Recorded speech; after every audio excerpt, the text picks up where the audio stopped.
stream. Can everyone check Twitch? And if one of you wants to check YouTube on the Subspacednd channel and just see if that one looks good. And then after that, go into the text chat for this voice chat. And I sent a link for a YouTube video and just have that tabbed on your computer. And I'll let you know when it's time to watch it. Okay. Are we still needing to have, before you start, needing control over our lights at all to darken the shit? I can't really, like, I can give you a cue for when it's time to darken your lights, if and when that time comes. But if you don't have that ability, don't trip.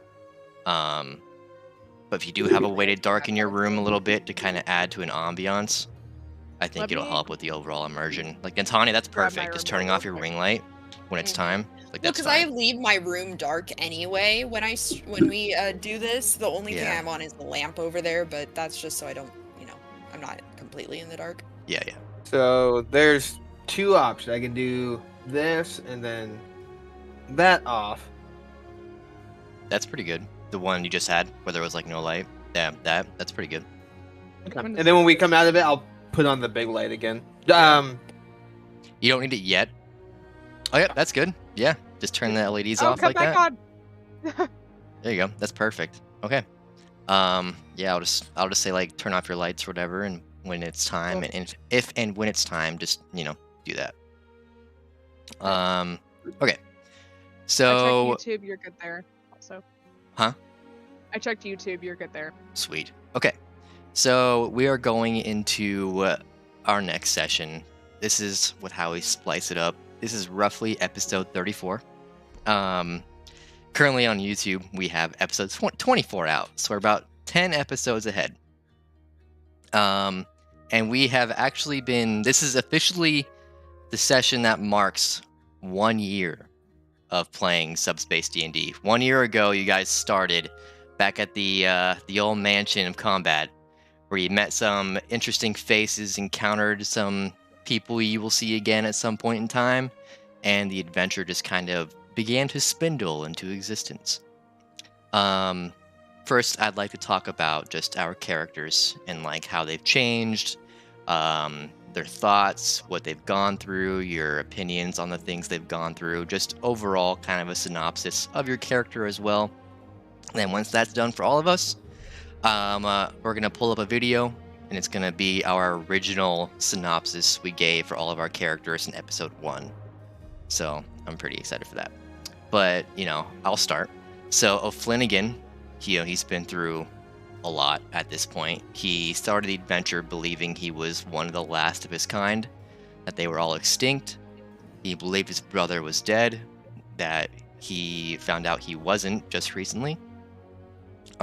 He was also revealed to him that, the Aarakocra were responsible for wiping out the ancient dragon long ago. That King Kaz fabricated a false history according to Zekrom. That's news to him as well. And up to this point, he's gone through a lot of heartache and a lot of emotional turmoil. He almost died, and he was resurrected by Bahamut when Bahamut hatched and was active as Zekrom's village during the big-scale combat you guys had. O'Flanagan over time has become more and more of a pacifist when it comes to combat.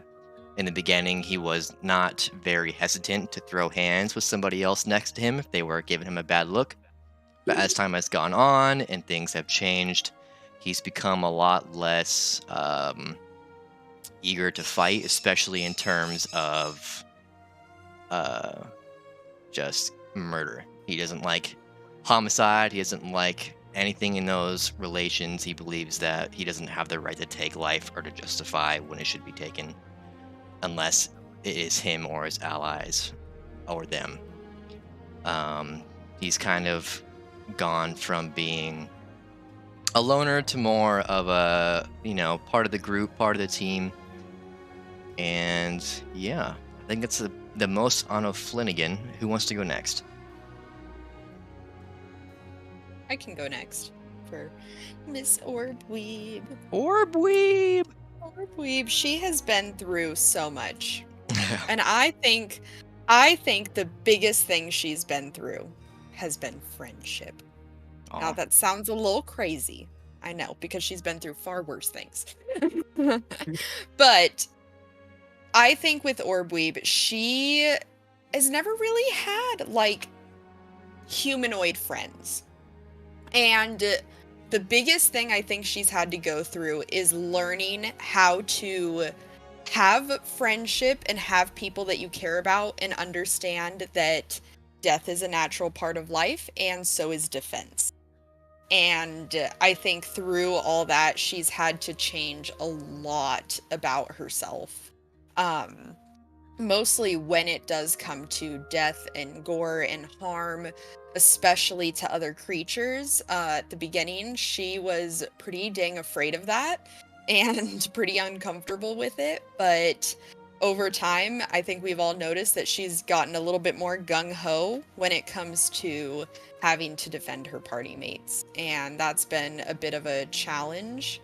And we've run into that, like with the spiders and countless other animals that we've encountered that I've tried to talk to and couldn't. To note on Couldn't get- too, in the first episode, Orweeb was more spacious and childlike. Yeah. And in the most recent episodes, Orweeb's been very, like, just hostile. Like, not Yeah. afraid to tell someone to shut the hell up. That's been an interesting Yeah. climb. It has, Poor yeah. Leah. She's had to change a lot about herself, and I think she's had to grow up. And she was kind of forced into that, especially with the responsibility of the dragon egg, Mhm. and also the responsibility of trying to keep her and herself and her friends alive. Yeah, 100%. Is there anything that Orweeb has gone through in particular that has affected her consciousness on a deeper level, like any major events that changed her? I think the biggest one that's changed her so far is actually when O'Flanagan died. Because that one, it was pretty much directly her fault. And she knew that, and especially after him sacrificing himself and like himself for her when we were fighting the Dragonborn? Cult of Vecna guy. Oh, the Cold Vecna. Avatar of Greed. Yes, him. Green Yeah. guy.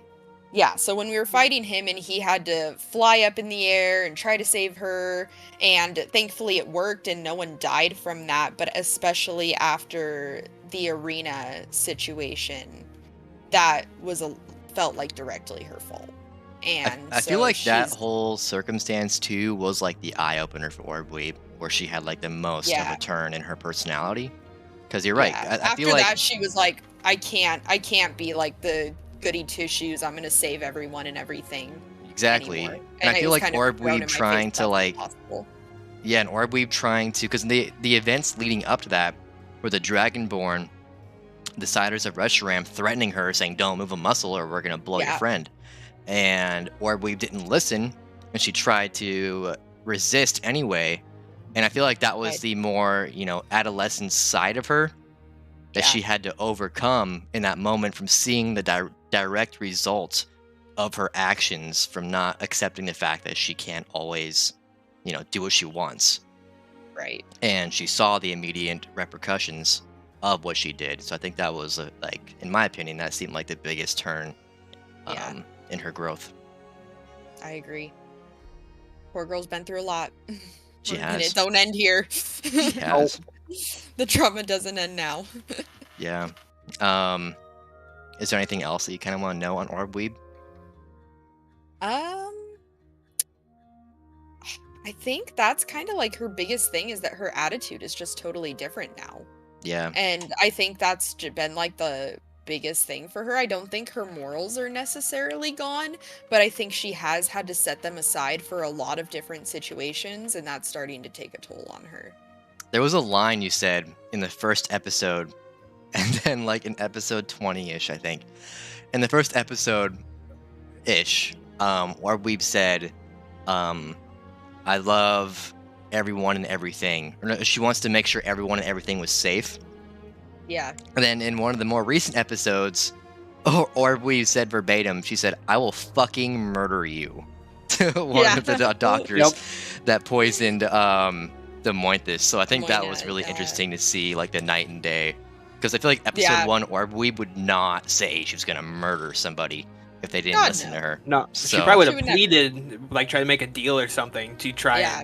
and get to the antidote. Yeah, Right. so that's definitely interesting. Yeah. Things have changed. Yeah. 100%. All right. Well, who wants to go next? I kind of want to piggyback off of Orbweave's, Right. to say I feel like Demoinia's growth was almost opposite to Orbweave's. I think Demoinia started out really, I feel like started out really scared and hardened because she'd never really faced a time in her life where she felt like she had community. And so she was just on the run. She wasn't with the party because she cared. You know, she was quick-witted and quick to anger and wanted to survive. And I think over the course of the time that our little characters have spent together, I think she's softened, and in a way that she realized that she can care about other people and that they'll stick around. And I think that that's probably encouraged Demoinia's anger more than anything. That's pushed her to a place of, before it was like, you know, attack anybody that attacks my character, because she, you know, is so strong-willed in the person that she is and so defensive because of everything that she went through. And now it's kind of shifted to this big defense against the people that have taken care of her. And, you know, without knowing it, saved her from a really horrible situation. And so I feel like Demoinia's gained a lot of emotional intelligence, sense of community. And it's not really leveled her out by any means, I would say, but it's made her It's made like her will to fight have something more behind it. yeah, like there's a meaning behind her fight now. It's Yeah. not just like Yeah. it's It's not careless, just useless fighting. yeah, Well, it's also not just before like too, it was like Demoinia was like, you know, if you're in my way, I'll make you get out of my way. In episode 1, when Demoinia didn't really care about anyone, she was full on willing to let O'Flanagan get left behind in the arena. Yeah. She said, "Are we gonna leave the Birdman and just go, or what's the plan? 'Cause I want to leave." But now Yeah. I feel like if O'Flanagan was trapped or something along those lines, Demoinia would be the first one to be like, "No, we're not leaving," and Right. start swinging a blade. yeah, so she's that's- taken that anger and like wrapped it around all of her friends. There's just this It- protective cloud around them now. Yeah, She's got You know, more she- heart behind it. yeah, There's a reason. It's not just a senseless like I just need to get away from where I am. You know, I need everybody to get the hell away from me. She's found people to care about. That's And she- interesting. Yeah. I feel like Demoinia too, like in the beginning, she wasn't necessarily a fighter. I didn't really see her as a fighter, and especially in like the during the bout with the Avatar of Greed, she didn't really throw many hands against him, and she was more running around him.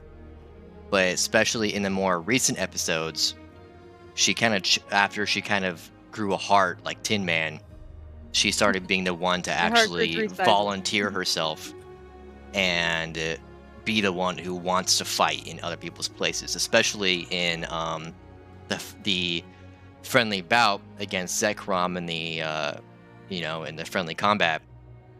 Yeah. O'Flanagan suggested Demoinia.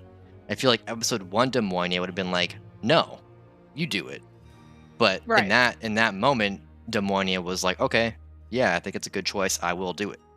Because Demoinia had more of a reason. She wanted to prove herself and her friends were worthy of the title being thrown at them. Right. It's like she's not as flighty now. She has a reason to stand her ground and fight, and someone to fight for. Yeah. It's interesting to see how much you guys have grown. Yeah. You know, since episode 1. There's been a lot of just personality changes and a lot of trauma that I've given your characters that have I was actually gonna say like trauma builds character. I Yeah, mean, trauma builds exactly character. what you expect is happening is happening. yeah, Yeah, word. yeah. Anything else you want to comment on for Demoinia? I think that's I think that sums it up pretty well. I don't know if Demoinia's made many other.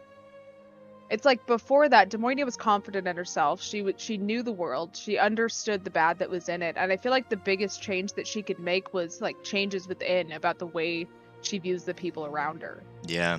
You know, Yeah. she had a very good like hard understanding of the pain in the world and what she had to do to survive, and it just gave her more of a meaning in life to continue to survive. You know. Demonia is kind of like the definition of the quote that's your family is not the one you're born into, it's the one you choose. And Yep. I feel like Demonia just identifies with that entirely. Embodies Family's that. not just Yeah. blood. Yeah, Yeah. family's not just blood. So I think that's pretty much, I think that's been her biggest character arc, is that just Mhm. that quote right there. Yeah, All right. I agree. Corwin, what about you? Your boy Corwin's come a long boy. way from the little scared individual he was starting out. At first, he was timid. He didn't want to talk to people at all. He went on this journey, much like Demonia, to kind of he's on the run. He saw this as a way of getting even further away from Eagle's Crest for being framed for murder. So he's like, yeah, that gives me leagues away. So he joined in, not really thinking that he was going to stick around. But the companionship that he found between Orweeb and Demonia kind of like helps cement him into it, and he's kind of adopted different things from each of them.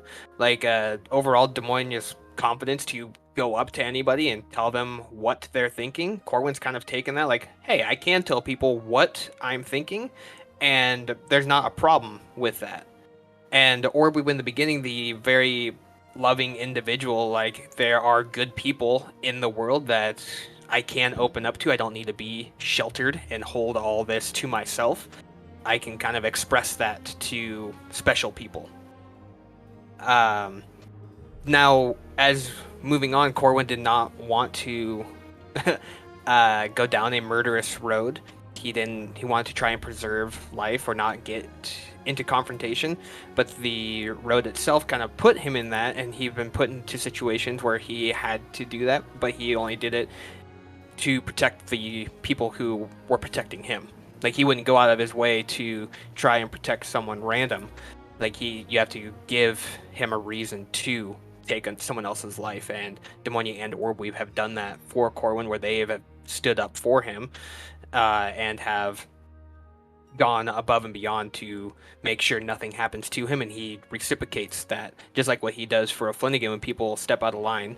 Now, Corwin and O'Flanagan have a constant back and forth bromance that goes on, but Yeah, that's the overall aspects of O'Flanagan and how O'Flanagan started off as a murderous person and turned into more of that pacifist. Corwin has noticed that, and where Corwin started going down that dark road of like, I can just kill anybody, and he actually took blood of an enemy and tried wiping it on his face and praying to the Great Old One, was kind of more of a lower point for him. Like, he tried to just go down that road to give his deity what they wanted, and Demonia and O'Flanagan kind of showed him like, hey, we don't need to be doing that. Let us help you get out of this. And they pulled him out of that more darker path back towards the path of the light.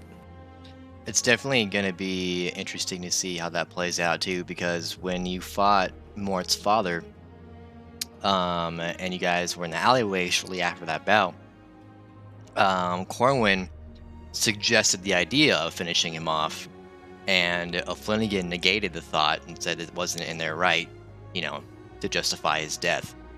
So I'm curious to see how that'll play out if they continue to clash mindsets on who deserves to die and who doesn't. I think that'll be an interesting kind of spiral between the two characters. Yep. It's definitely been, I've noticed since the beginning episodes, Corwin was never, I never really felt like he was timid to talk to another person, but he was definitely timid in the aspect of being in a confrontation. As far as if he had to use his abilities against another person, I feel like he didn't really want to, unless he had to. But then in the most recent episodes, I feel like Corwin was very quick to, muster his newfound magical powers and prepared to use them at a moment's notice and even kill his opponent if he needed to. As his mentality towards his own abilities has grown since the first episode. He's kind of, gained a sense that if he has to take a life, he will. And I think that's definitely been interesting to see. Yeah, he has that protective personality type now. Yeah, where he wants to protect those schools, and him hearing about Mort and his overall backstory and like him being beat had kind of resonated with him. So that's why. Thanks for the 9 months in a row, Tech Gil. That sound always scares me and like just pulls me right out of the immersion. It's like getting You're like, my head, like someone grabs my hair and they're like, "Yank! Look at this! Look!" Like, look at their Twitch stream. Yeah, thank you, Matt. Super appreciated, man. Okay, sorry. What were you saying? Just a protective personality is what he's adopted. He wants to make sure those closest and trying to protect children, especially from an abusive parent, because Corwin's mother was abusive to him. And when he heard about the pot being poured onto his stomach and leaving a scar, that like kind of triggered some things for him. He's like, well, fuck, all right, well, we're taking a kid. Yeah, and that's also something I feel like Corwin in episode 1 would never have done. If Mort was in that arena, even if he had all the similar claims as he had in that episode, I feel like Corwin would have still been like, look, this kid's not our problem. We need to go. We need to go. Same as Demonia. I feel like Demonia said the exact same thing. Like, no, this kid's on his own. We gotta leave, Yeah. Well, and like I think the funny thing I find about that is, if I remember right, it was Corwin and O'Flanagan that were really pushing for us to take the kid, and I was the one questioning it. No, Flanagan didn't want the kid. Oh, he didn't? Okay. No, yeah, he was like, "What are you doing?" Was it just Corwin? Yeah, it was just Corwin. Yeah, and Corwin was like, "We'll get you trained in the way of the dagger," and Flanagan was like, "What are you doing right now?" And he's like, "Flanagan's gonna teach you," and he was like, "What are you doing right now?" So that was he apologized. Yeah, when I first made Mort too, he was simply made to be a one-stop shop NPC that you guys kind of met on the way out of the village, not a reoccurring character that I was gonna have to develop a deeper personality for and kind of go into depth on his motives and morals and et cetera, et cetera. Well, sometimes you get a kid.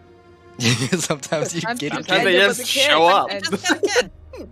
The stork just airdropped him into your laps, and now you have a kid. Yeah. God, I wish that's how it worked. It's also been. Boom. What I also want to ask you guys: what locations have you gone to that have been the most impactful for your characters? You've been to not Bane's Rock. You've been to Shakar Village, Sekram's village. You've been to Pelios. You've been to the Waterfall Citadel. You've been to the starting tavern where that got burned down, and you've been to the one tavern that had the caved-in wall with the butcher that was just torn to shreds.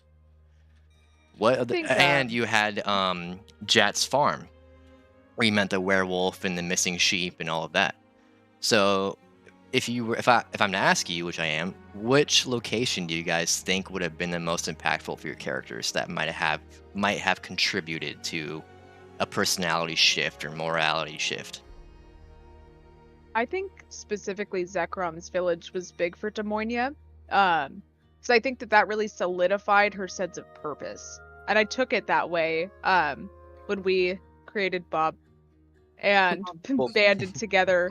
We became a very like official group, when everything before that was just us kind of traveling along together, trying to figure this shit out. Like, we have a dragon egg, we're all kind of like tied to this for different reasons, yada yada, and that gave us a reason to stick together as a group, and it gave that group purpose. Like, we were attached to something. And I think that, mixed with just the generosity that Demonia just received in that village and the willingness to help us, was a big change in her character's emotions. Yeah. I feel like, too, Demonia I feel like in the moments leading up to her encounter with the, the vision of King Kaz that she had encountered with him, I feel like that was Yeah. also a big shift in Yeah. like her overall. I feel like in that moment, Demonia might have realized that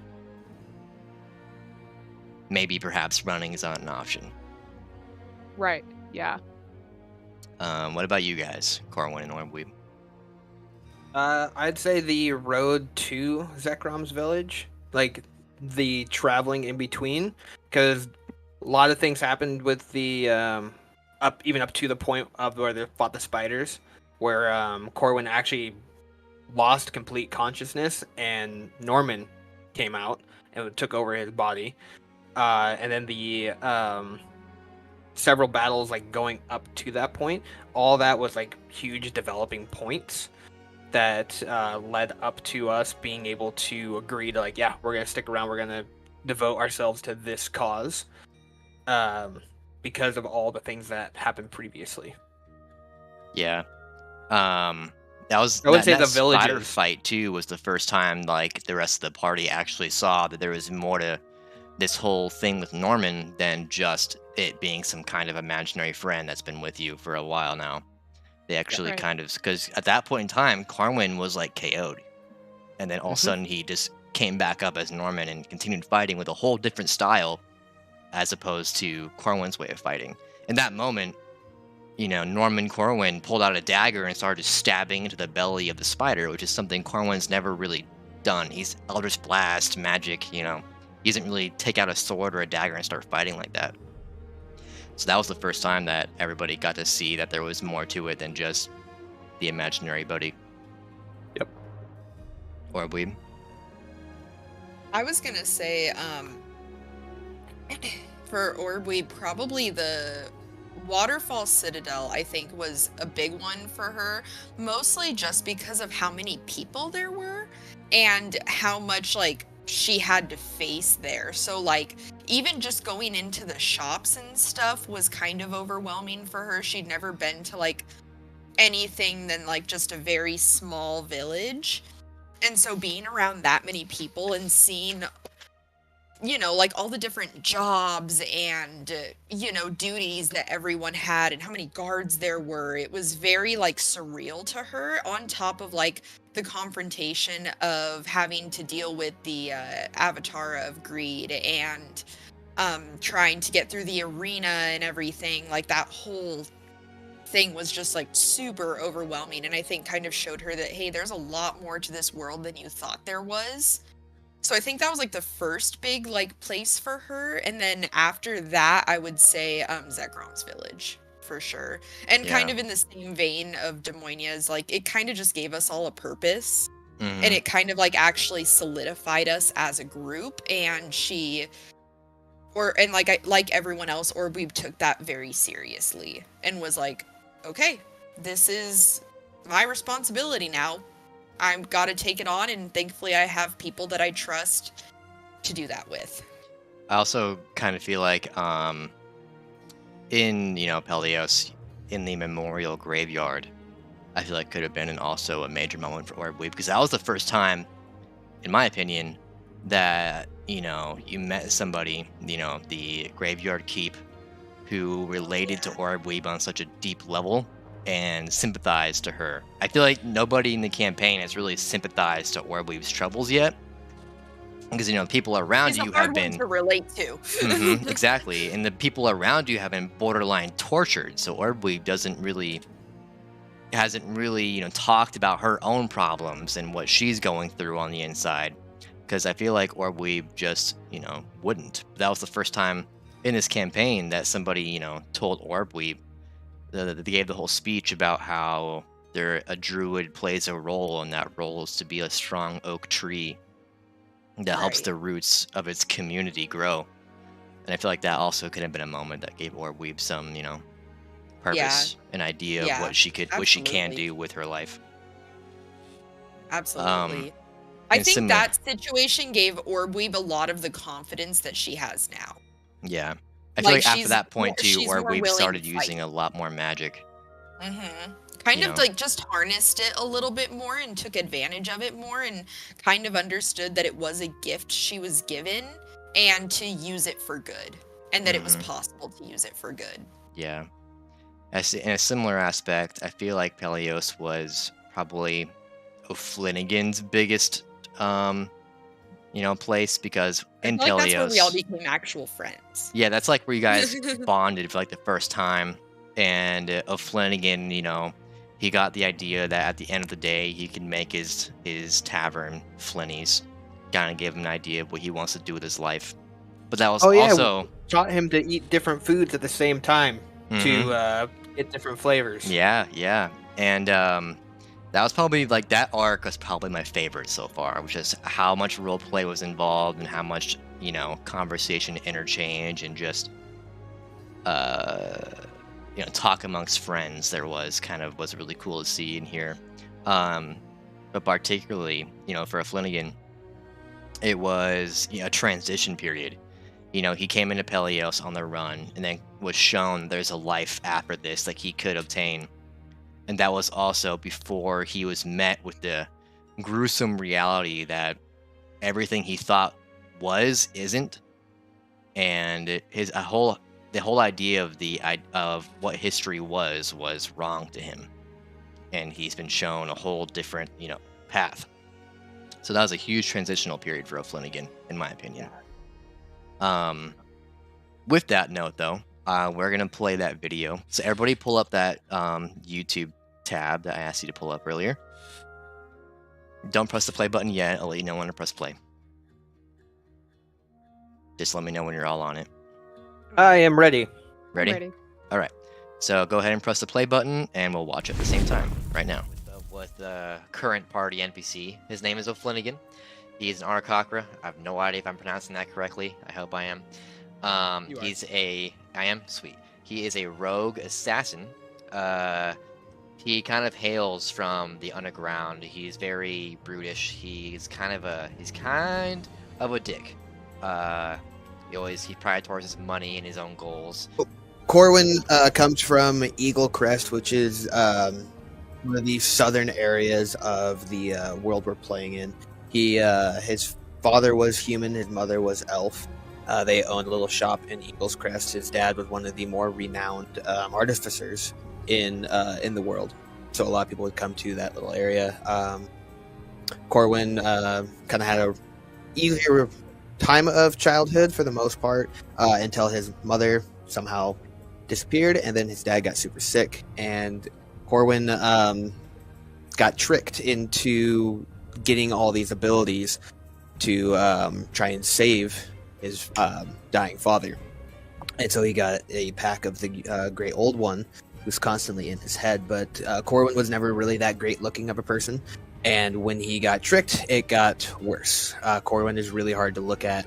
And when he finally got done with the Great Old One getting into his head and bestowing the champion status upon him, he ran back to his father. His father was dead. He got put on for murder and got ran out of the Eagle Crest. And upon that, they also flogged him as he was running out, and he was actually caught on fire, which then brought upon a large fear of fire that you guys will see later on through this, that Corwin wants nothing to do with fire. Fire freaks him out. He's also scarred. His legs are scorched, his hands and arms trying to pat out the fire, and along with that, his face is atrocious to look at. So he tries to stay out of society because, one, he's never really accepted, and two, now he's marked for murder. Now, that's a little bit of a insight to the life of Corwin. Demointhus. So Demointhus is a tiefling bard who grew up in... I pulled up my backstory here. So he grew up in a circus family, the Circus Night Ventures. He was forced into the freak show of the circus. So he dealt with a lot of mutilation and abuse while he was with his family. They just put him through a lot. So my character himself, he's missing one of his horns. He's kind of scarred up, a little disfigured, just kind of scarred up in the face and his arms from general just neglect and abuse. And his family was also they were really horrible people, and so he fled from them to advance in a better life. Someone said that's hot. I'm like reading the chat as I'm talking. Honestly, I wouldn't read into the chat too much. They're gonna get in your head. I know, it was funny. It's funny. Yeah, so his parents threatened him if he ever left that he would be brought into their crimes as in what's the word? Like an accomplice. And that Yep. they would murder him if he ever left for everything that he knew, so he fled for a better life from the circus. All right. That is his life now. He is on the run, and he is really good at playing the lute. Learned that on his own time. Oh, and with his fears and kind of his flaws, he's very jumpy and very fighty due to his past. So he's really eager to jump into fights and be protective and be angry. He also has a fear of swimming, just from past things. So he's very jumpy, very flighty, very aggressive. So I have Orbweeb, a half-elf cleric, who was traveling with her family when she was a little wee baby, and because she was so tiny, she fell off the wagon and they forgot about her. So she kind of grew up in the woods, did not know where she was from, and befriended not necessarily befriended, but the forest goddess Maliki, I think that's how you pronounce it, kind of took her in and showed her how to live and communicate with animals and feed herself. And eventually there was a nearby town where she kind of over time gained the courage to wander into and learn more about like the common language and all that kind of stuff, and how to just kind of be a not necessarily like kind of like a person, but because of her background, she's able to kind of hear animals and bugs and just wildlife and nature. And there was I believe, I don't have my backstory in front of me, but I believe it was some sort of entrapment for bugs, and she released them all in this town. And because of that, she had to leave. And sorry, I keep getting text messages. You're okay. She had to leave and kind of run off and find her own place to live because she couldn't stay there anymore. So she's just been wandering, trying to find a home and find people that she can trust. She's a little gullible, can't really gauge how much to trust people, not to trust them. And she's very sneaky and really in tune with animals.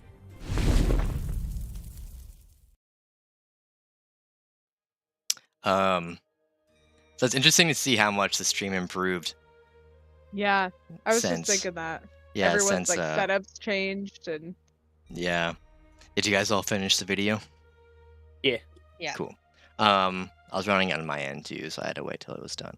But so is there anything you guys kind of heard that you're kind of like, wow, that like is a lot different for me now, or is it all relatively the same?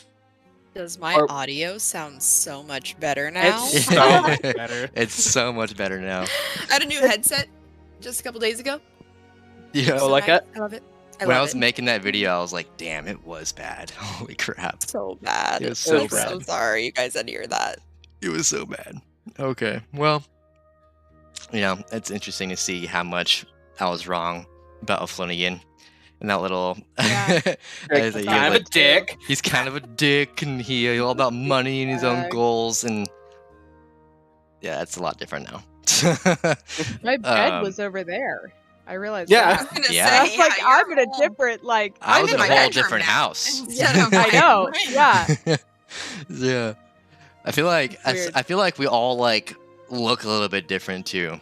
You know, I look a lot different, yeah. I feel like we all look healthier compared I to. think I look the same. That's just You think camera you look the quality, same? bro. Is it camera quality? Maybe I'm just being optimistic, but I think part of it's camera quality. I also think some of us have done better for themselves. Yeah. Yeah, I think so. All right. Well, okay. Well, that And is all of the your end. hair got longer. I gotta say that. All of our hair Yeah. is longer, I think. I just, yeah, I think besides me, especially you guys, you two. Yeah, I think in the video my Dustin hair and was Wyatt. like right here, I think. Yeah, it was. That's it's like right I about. was like, dang, it's it's like 5 inches, I think. One Yeah. thing I noticed was the vape that Annika was hitting. I was like, I- haven't seen one of those in a while. it was a flume, and it wasn't even mint. Which it is wasn't funny because we're still hitting flumes to this day, Wow. 1 year later. flume sponsor me, Everything. please. I buy soap. Oh my god. It's I'll crazy to sell my think too, soul. like Way how too much many of these. changed in 1 year. You know, where we were then, where we are now. Yeah, So Yep. much has a changed hell of inside lot just has a year. changed. Yeah. Yeah. I love how vague I left it for Orbweeb, so she's still kind of the same. Yeah. Just with a lot more story behind her now. Yeah.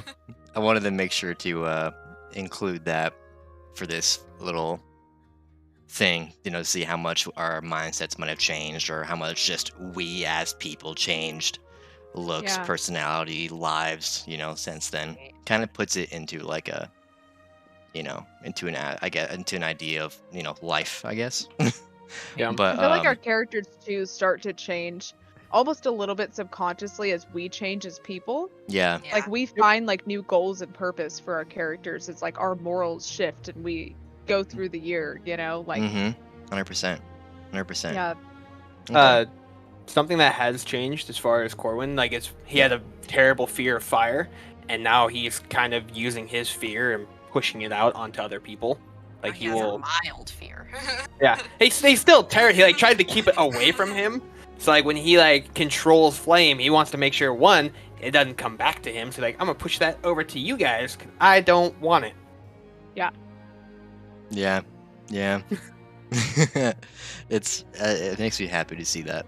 All right, with that, we'll conclude this whole recap and discussion deep dive on our characters, and we can jump Next into year we'll go over it again. Yeah, well, I'll And bring we up put it the in. original video, you know, so don't watch it. Can't That wait way to you do it kind of forget again. about it, and well, next year we'll bring that video back up and we'll do another deep dive, and we'll be like. Oh my We'd be like, God, how what much if, has like, changed? Some of our characters are dead in a year. Could be, dude. Could be. He'd be like, like, so, "Oh." Flanagan's not around anymore, but McDonald is, and McDonald, blah, blah, blah, blah, you know. We I'm hate naming- that guy. I am naming my next McDonald. character Ronald McDonald. Ronald McDonald. But I'm I just gonna shouldn't have call said him that. Mac. Oh my god. All right. So, before we get into episode 34-ish, I need to mention what retcon that I'm going with. In a previous episode, I mentioned Bartholomew was 12. But since then, I have learned about how Dragonborn age works, and they live to be about the age of 30, and then they die. Mentally, at 12 years old, they're like 26, you know, in human years. So Yeah. the retcon now is that he's actually 4 years old to adjust to his actual personality that I designed for him and everything he's done and said to this point. So he was born 4 years ago. Mentally, he's probably about 8 or 9 years old. As far as like, you know, an aspect of like just human years. He's already got a kill under his belt. He has a Oh no, he not has a kill. No, he threw the. He didn't kill it. Yeah, He yeah. threw the knife into it. That's right. All right, so now we'll do a little bit of a recap to kind of refresh everything that's happened so far in the campaign, and then we'll jump into it. You all started your journey from a small bar near the Waterfall Citadel. Since then, you've met many people and conquered many foes and made new friends. You fought the Avatar of Greed and walked away alive. You faced man-eating goblins and won. You raised your swords against the Dragonborn of Reshiram and won. You saved Bahamut, Zekrom, Steve, Matthew, and Mort. You helped turn the tides in the Battle of Dragonborns, joined the Order of the Dragon, defeated Mort's abusive father, and are on your way to Bane's Rock. The Necronomicon was announced to have been stolen from the Dry Tower during the meeting you all attended at Zekrom's village. Zekrom revealed Vecna was a member of the Order of the Dragon long ago until he was banished for practicing dark magic. You've learned that The generals of the royal army are dubbed as the Seven Deadly Sins, the most powerful group in the land. You join the Order of the Dragon, a collection of factions contributing to a higher purpose, preservation of Urunsal and his people. A while back, you guys were chased to the Waterfall Citadel, where one of your chasers revealed that they were a part of a group called the Cult of Vecna. During episode 1, you all witnessed a man in full black armor, similar to the man O'Reilly mentioned at the tavern recently. O'Reilly revealed that the royal army is collecting 3 times the taxes, gathering 10 times the forces, and leaders of the royal army, and leaders of the royal army, including the black armored man and O'Malley. Sorry, I'm getting lost here. Yeah, that's right. So the royal army is collecting 3 times the taxes and gathering 10 times the forces. They're preparing for something big. In the royal army, they have commanders that supersede or supervise the entire operation. O'Malley and the black armored man. O'Malley being the commander of the army who only answers to the king. You've met Zekrom, son of Arceus and brother of Reshiram. Reshiram, according to a Flanagan. Wait, oh my god. You've met Zekrom, son of Arceus and brother of Reshiram. Reshiram, according to a Flanagan, is a sympathizer to Arceus and history's recordings of his tyrant and racial supremacy rule of the land. The very same history Zekrom claims was falsely written by the king. One village ago, you guys witnessed the aftermath of a gruesome murder of a butcher. The wall caved in and the butcher torn to shreds by some kind of claw and or talon. You're not sure who it could have been, and it didn't look further into it before leaving. There are 2 large factions in the Order of the Dragon, and you are aware within the Order there is a faction called the Knights of Justice, who Zekrom told you will have some guards posted at Eagle's Crest for your protection upon arrival. Most recently, in your travels, Orbwe prayed with Mort for Maliki to bless him. Corwin contacted Zachariah about his ailment. Demonia learned some new casting techniques with her lute, and Flynn started training Mort in the way of the dagger. Then you fought the Displacer Beast. Mort landed his first ever attack against the creature by throwing his dagger into one of its tentacle tails and disabling its tentacle. His first step into the way of the dagger and being a full-fledged member of Bob. Now, you're preparing for Baden's Rock, a village with rumors of missing children, run by its lord, Baden, and famous for its ale.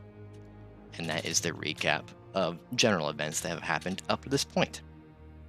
So, before I fully swing into it, is there any questions you guys want to make or comments before we go in?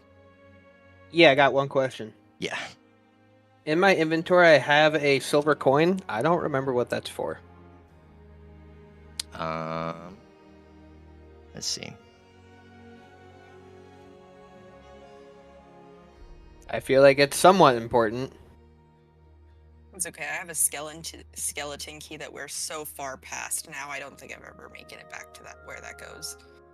We'll just use it to break into stuff. It's fine. Right? Just use it and see what happens. It's just a silver coin. Yeah, there's no description or anything. I don't remember putting it in there. It might just be a silver coin. It could have been something you got from your background or something. I don't remember putting it in there. Okay. Okay. Alright. So, as we jump into this, we're going to start 2.5 weeks ago. Corwin, you're in a tavern at Zekrom's village. You've been gathering information on the happenings around Urunsal. And you met a contact who told you that at Bane's Rock there is some people missing. You're sitting at a tavern with him, and he is a gnomish fellow, pretty stout. He has a long white beard and orange hair. Looks to be in about the age of 30 to 40 years old. And he has his hand, grabbing around an ale. And he's looking straight forward, and as he speaks to you, and he says, "So you're looking around for some quests, eh? Some happenings? Well, I come from a little village down south, and it's, have you ever heard of Baden's Rock?" Oh, it's vaguely familiar, but tell me about it. Over at Baines Rock, that's where I reside. My family has lived there for a very long time, and it's famous for its ales, but it's not famous for its missing children. For a little while now, there's been children just disappearing in the night, and it seems like it's becoming worse and worse as the days continue. You see, he pulls out a little, this parchment paper that's been folded up neatly and places it on the tavern counter. And he kind of pushes his ale glass aside, and he unwraps the letter, and he kind of pushes it over to you, still choosing to look forward and not make eye contact. And he says, "If you read that there, you can see what my family has sent me and their concerns of what's been going on in the village." As you look down upon the letter, you can see it's from a woman named Lyra, autographed at the bottom. And the general letter just wraps around the idea that the Lord of Baden's Rock, Baden Relic Sr., his child, Baden Relic Jr., has gone missing. He's offering 2,000 gold for someone who can find it, and Lyra sent this letter to the gnomish fellow you met by the name of Quaid, wondering if he might want to return to help achieve that bounty and get some gold in his pocket. And Quaid chimes in as you're glancing down this letter. He says, "I'm not really much of a treasure hunter, and I'm not really hurting for some money, but I'm planning on making my way back over there here, and, but I kind of feel like I might not be a huge help for this at the moment. I've got some other dealings, but if you need, maybe you need some money in that old pocket, you can, see what's going on over there at Baines Rock, and we can rendezvous then." Yeah, we could. Oh, sorry, what was your name again? "I am Sir Quaid." Sir Quaid, or Knight? "I am." Oh, well, pleasure to meet you. Name is Corwin Attleberry. But, yes, I will take a look at the ongoings here at Baden's Rock. "I super appreciate that, Corwin Attleberry. Is it you by your lonesome, or?" At the moment, I am. A few of me compatriots, I believe they're out and about doing different things, but I do not travel alone. A little bit wiser than that. "Yeah, it's a good idea to travel alone. It's not a prosperous life, Corwin Attleberry." He says that. He glances over to you and gives you a little bit of a wink, then looks back straight forward, looks down at his ale and takes a sip and slams it back on the table.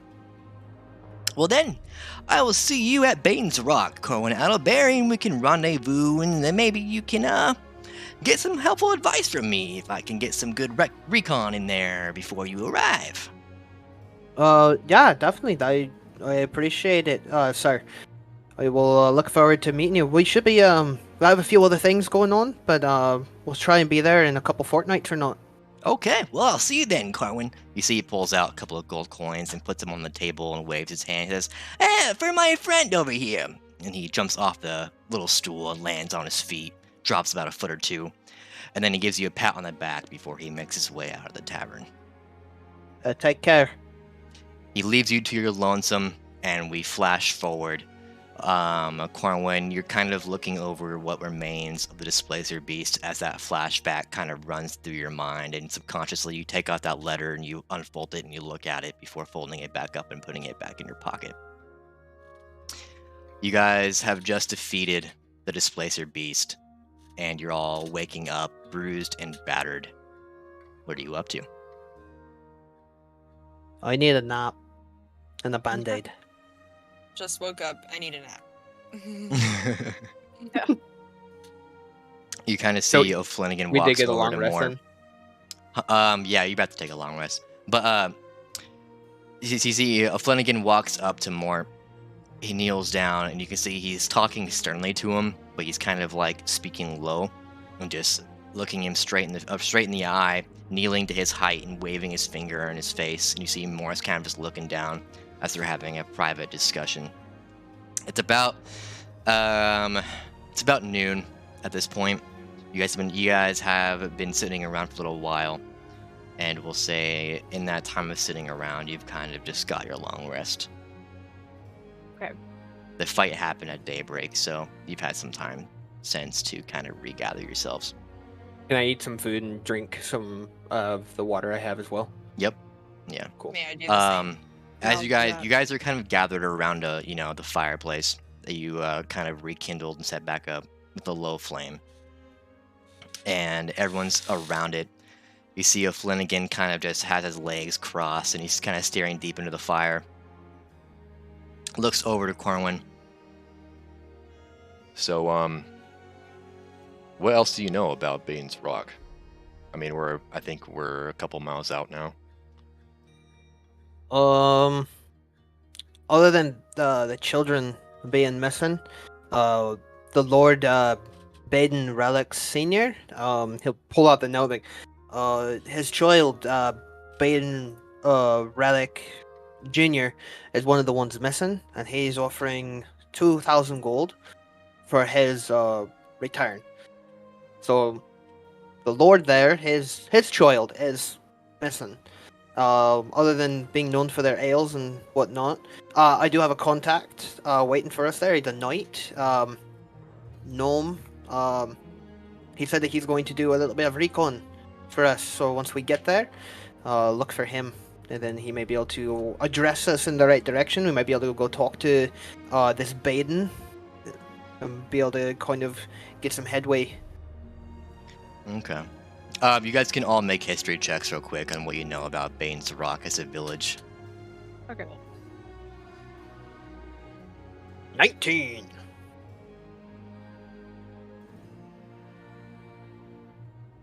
I'm proud of you. 16.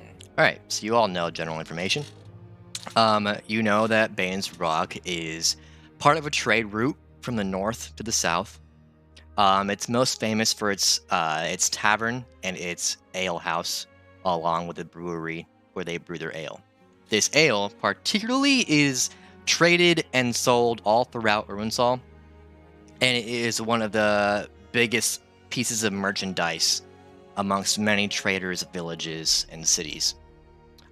Without that ale, many businesses would collapse and they would go bankrupt because that ale is considered a Urunzal treasure. You also know that Bane's Rock was created by the Badens long ago, as it was just a simple traveling merchant who was selling the original brew, where he decided to set up a little shop on the main trade route that got incredibly popular 50 odd years ago during war times, and many soldiers and fighters and warriors would buy from him during times of rest. With the profits, he built up a settlement, got people to buy from him and rent from him, and slowly it became a prosperous village and then a town. And that is the information you have on that place, Baden's Rock. Currently, it is helmed by Lord Baden Relic Senior. As the flame still flickers, Flanagan kind of looks between all of you, and Steve is kind of just laying down near the fire, resting. And Mort chimes in. That was a really cool fight! Did you guys see the thing I did with this thing? And you see he pulls out his dagger and kind of waves it back and forth. I stabbed it in its little tail thing! You dead? Was that not super cool? Yeah, you helped out. No, that. We appreciate you stepping in. You did put yourself in danger, which was not the original plan, but you did good. So he looks down when you say that, and he's like, I know, I wanted to help. Right, and you're dead, but you do realize that you put yourself in danger, right? You guys put yourselves in danger every day. Yes. But just be careful next time. Don't try and jump in between, because if one of us were doing something, especially if we are trying to affect the ground, and you happen to step on that part of the ground without communicating, it could have gone badly for everybody. Okay. Now, biggest thing to remember is, yes, having a strong arm is helpful in a fight, but you need to work on this before you can start jumping into fights, because this wins battles. My head? See, he looks at you kind of questionably. Your brain needs smarts. How do I get more smarts? You watch and listen. Yeah. He looks down again. And he just kind of nods his head. He kind of looks down at his dagger deeply. But you did good. It worked out this time. Just be smart. And what do you guys want me to do if you're in peril and you need my help? Looks back up and stares at Corwin. If we're in danger, you can, if one person's in danger, go to someone else and ask what can be done to help that other person. Now, if we're all down, run. Get out of there. Obviously, things have gone terribly wrong. And you sticking around trying to help us out is not going to be benefiting you.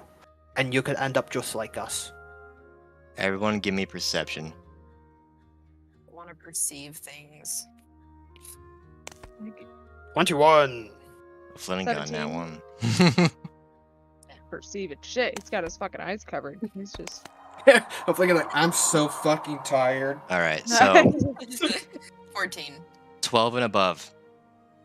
You So kind all of hear of what them. sounds like some twigs snapping in a forest line. Some brushes moving around. Something is approaching. You all I'm gonna quickly look turn. up to my... Oh, never mind, sorry. You're good. Go ahead. I was just gonna say, I'm gonna look up to everyone and be like, did y'all hear that? Yeah. As Orbeep I says heard it. that, you turn to the forest line, and you hear a neigh, and one of the horses in almost all black fur just kind of comes trotting back out of the forest line and approaches you guys and approaches the fire and just kind of like bows its head and just looks like it's trying to rest somewhat. Is this one of ours? You see O'Flanagan looks at it and kind of squints his eyes, and he's like, I think. I mean, I believe you knew the horses. Is this one of ours?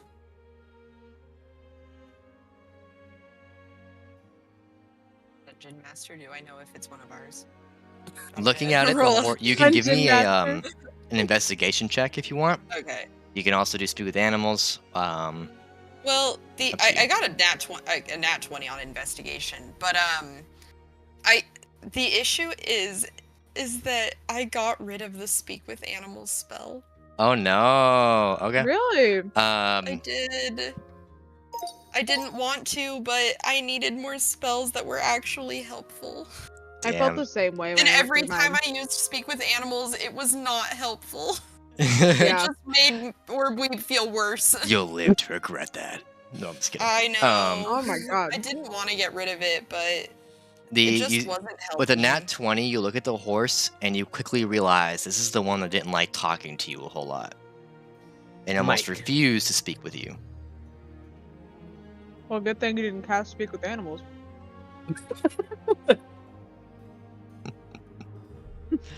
Alright.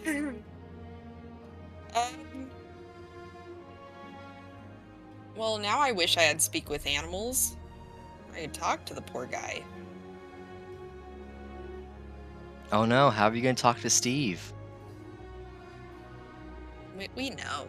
We just know. Alright. Got that connection. I Just respect got gotta- that connection. Can I, despite not having the spell, can I try to communicate with this horse?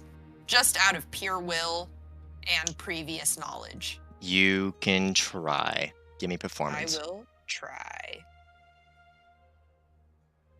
Way to roll a nat one, so you just neigh at him, and he's like, "What the fuck?" You see Orweave stands up. 11. So Orweave, how would you like to try to communicate to the horse? I walk up to him, and offer my hand out, and I want to see how he responds to that. You hold your hand out and you see the horse steps forward. Give me a dexterity saving throw. Oh my god. And he punches you in the fucking And he head. fucking turns around and kick whips my shit. 18. You watch as the horse immediately butts forward and tries to headbutt you, and you just dodge out of the way as the horse misses, and you instantly realize for sure that this is the horse Mike, who tried to headbutt you last time and missed. As far as communications, there is a barrier. Didn't you get an 18 last time he tried to headbutt you? he missed both Like, times, go I'm pretty back. sure. I'm just gonna Wait. Since I can't talk to him, I'm just gonna put my head down and walk over to the dead horse and kneel down next to it. You kneel down next to Nicholas, the dead horse. Oh, Did Nick. Mike follow me? As you kneel down, you do hear what sounds like some trotting coming over towards you. Clip clop, clip clop. For example. Wait, wasn't Nicholas the super ambitious horse who wanted to be better than Mike? Yeah. Yeah. If you saw the TikTok that Wyatt made, he made a TikTok about us talking about that horse and like because we was Wait, role I playing didn't the horse. And in the caption it just says, "Spoiler alert: this horse dies 5 sessions later." I saw that and I was like, "No, it was that one." Yep, it was He's that like, one. I'm gonna be the best. I'm gonna Yeah. be better than Mike. Yeah. Dies. Dead. So messed up. He was probably the most compliant horse out of the ones you guys had. Yeah. I'm gonna look back to the Mike, the horse that behind me, and I'm just gonna put my hands on like the chest of Nicholas that passed. And I'm gonna just begin praying. And I'm gonna cast a druid craft just to make the like grass and dirt softer around it, and I'm gonna get some flowers in there and almost create like a burial site for it. Okay. Yeah, you kneel down to Nicholas and you bring your hands up to his chest and you close your eyes and you begin to pray. And the green energy manifests from you. It seems to almost like vines wrapping down your arms manifest. They climb to your fingertips and then lurch onto the horse's carcass. And you watch these vines also wrap around Nicholas's body as they climb over his body and seep into the soil beneath him. The light, a sun ray shines down on both of you. Some flowers sprout from the ground, and it almost seems like the ground begins to sink the horse into it, just a couple of inches, like it's beginning to overtake his body. I'm doing all the praying in my head because I'm trying to kind of do it almost telepathically with the other horse involved. I have intentions. I don't think they're working out, but Okay. you know, Orbweeb's all about good intentions, right? So a lot of the praying that I'm doing is in my head, but I will, as a little touch, start crying. Okay. Yeah, a couple of tears stream down your face as you're praying to Nicholas's body, and the idea kind of washes over you that you said you'd protect him. And it just within moments later, you watched with your, you watch as the displacer beast just leaped from thin air and just burrowed into Nicholas's body and killed him. As those images flash through your mind, you kind of let them wash over you, and you feel the guilt and the pain, and you let it wash past you as you say your goodbyes to Nicholas. Do I see Orweeb over by Nicholas? Yeah, past perception, you do all know that Orweeb Okay. is kneeling next to Nicholas, and Mike is within a few feet behind her, just kind of observing. All right, I'm gonna stand up and make my way over, knowing that Orweeb has a connection with animals, and this was one that I know she had talked to. I'm gonna go over and kneel down next to her, like, so, which one was this? It was Nicholas. Oh, He had probably the most spirit out of all of them. He really wanted to be a part of this trip and this adventure. Orweeb just starts crying again. oh. Like full sobbing now. Aw. Hey, it's all right. He wanted an adventure. He got one. Probably not the way he wanted to go, but you gave him a nice burial. This is nice. It's fancy. I told him I wouldn't let him get hurt. I told Mike that too, and I don't know why he's here. That big feller there. That is one. That's Mike, the one that was here. Yeah. Hi, Mike. And he's gonna like Greetings. scoot over, well knowing that this horse doesn't like people. He's only ever tried to headbutt me and has not spoken a single word to me, so yeah, I'd try to be careful of him. Oh, so it's physical interactions. Noted. Do you need to say any words, or I don't know how horse burials usually go, or is this flowers and vines? Is this normally how we put animals to rest? I'm from a How small I do village. it. We usually just eat Oh, I these. do. So, This is just how I do it. I don't know how other people do it. all right. Well, you pray to what's her name? The lady of the forest. Maliki? Malcolm. That Oh Mal- my Maliki. god. Would a small do we do prayers over dead animals? Is that a normal thing? I do. Oh. I don't know what other people do. Do we need to do a prayer? You can join if you want. Yeah, sure.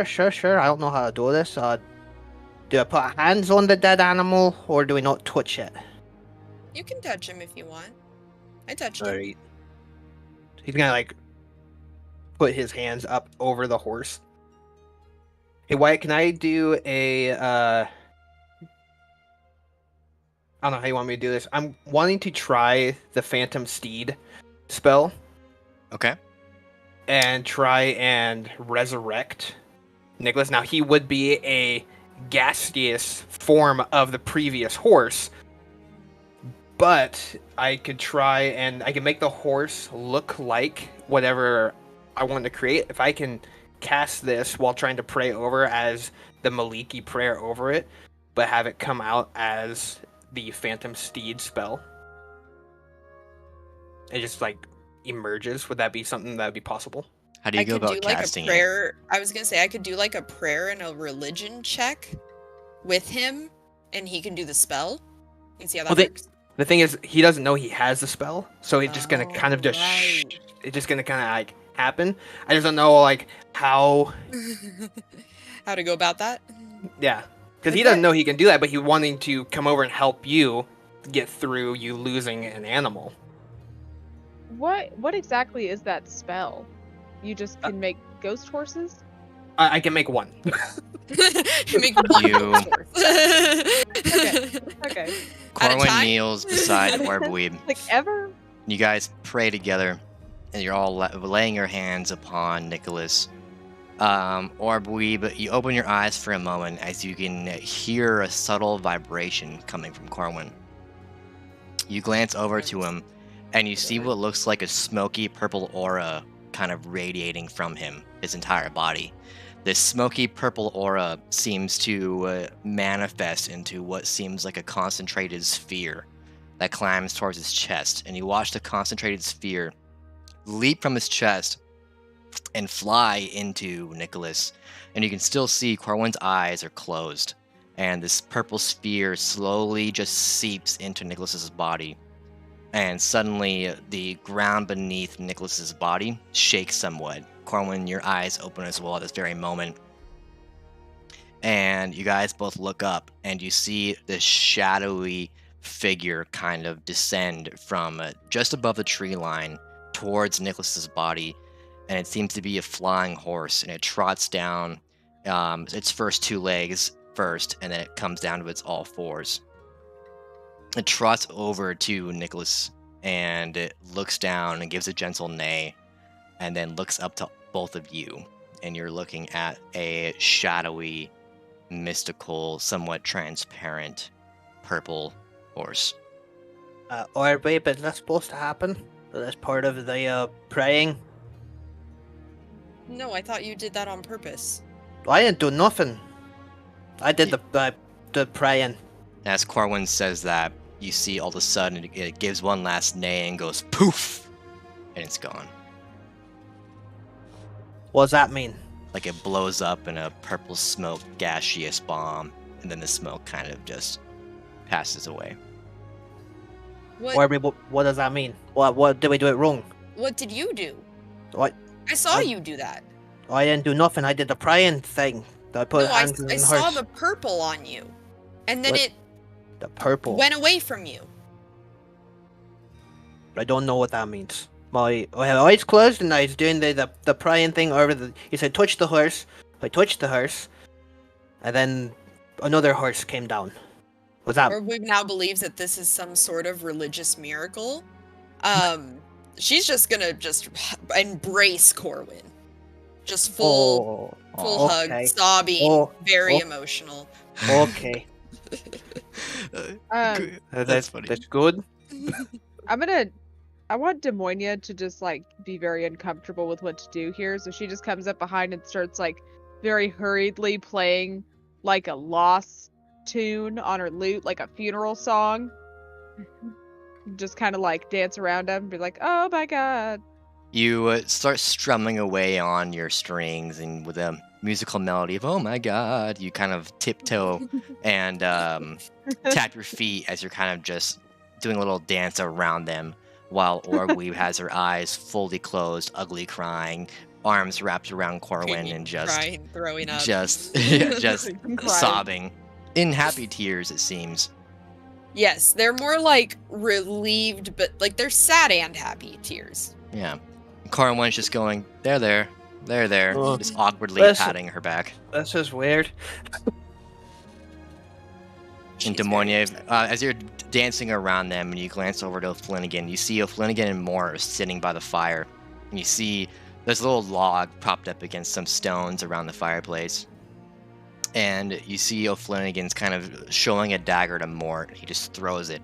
And you're a little out of earshot, so you can't really hear what they're talking about. But you watch the dagger just kind of plunge into the log, sticks in, he pulls it out, hands it to Mort. Mort goes to throw it into the log, and it just clunks off the log and falls on the ground. And that's what they're up to. Oh. Demonia, you missed it. A ghost horse came and visited. Yeah, dead I horse. saw that. Who did Yeah. Who did that? I'm just Oh. gonna yell out, it was Nicholas's spirit! He Oh. came to say he forgave us. I'm just gonna go. Okay. That's great. Yeah, That's so cool. You guys want to hear another song? I've got a ton of them up here. yeah. You should Requests.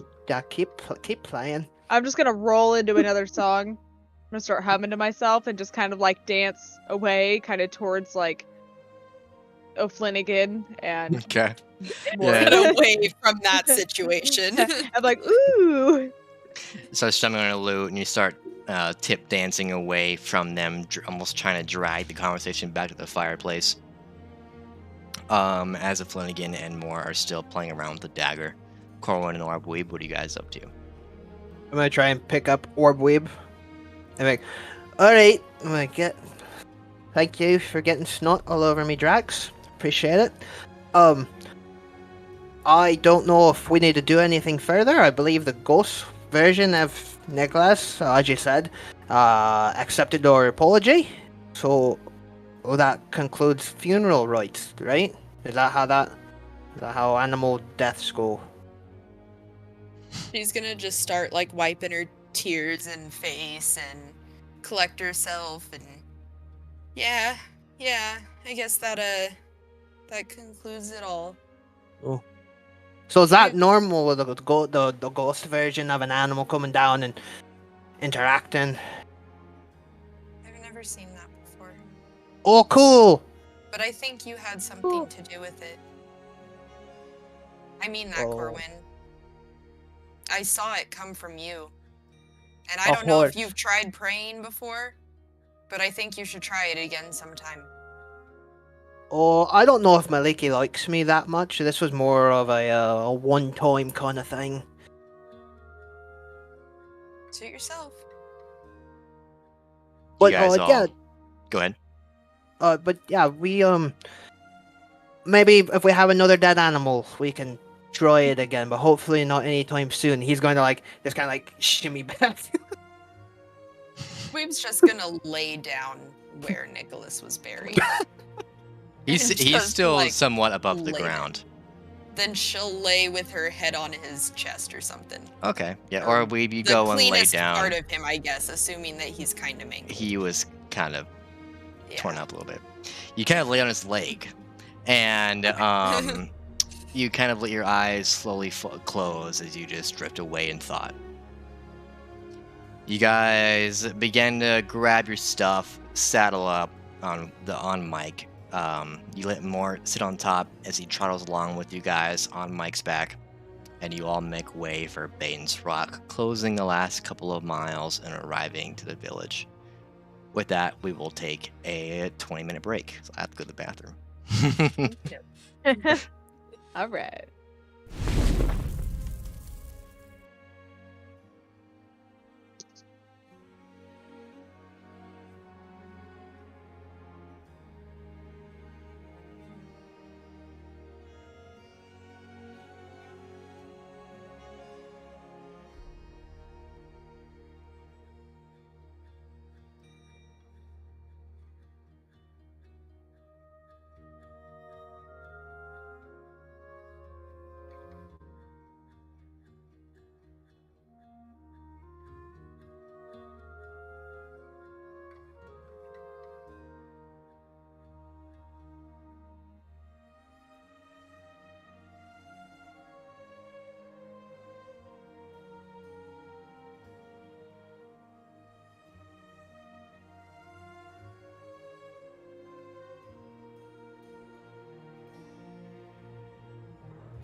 Okay, so we're just waiting for Annika.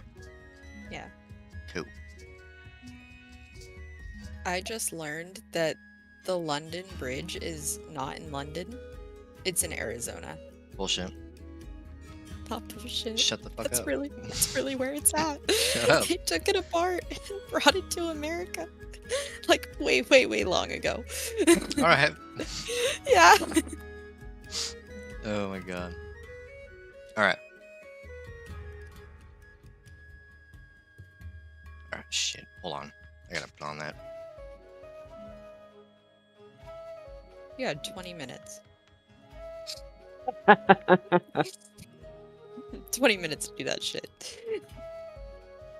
You squandered it. All 20 minutes. Wasted. Wasted. You know what I did? I sat on my phone for 17 minutes and then I went pee and came back.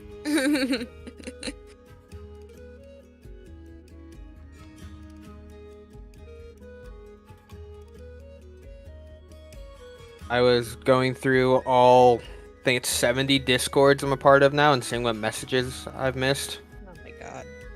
Yeah.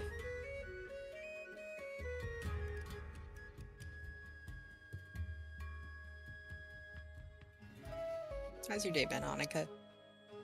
It's been fine. Yeah. I have to be done with D&D by like 5:20 at the I would latest. say that again for the Yeah, God I in the didn't corner. I didn't realize he wasn't here yet. What happened? I have to be done with D&D by like 5:20 at the latest. Now. What time is it now for you? 4:11. Okay. About an hour. So I have like an Yeah. hour. An That's hour and 10 minutes. So stupid. All right. So you guys roll into the village, and you have Mike let in by a lead, and you're walking in, and overall the village seems to be prosperous. There's about 100 different homes. You see a giant building that you can probably assume is the brewery factory they have established there. But the main stick out is for such a populated, village town.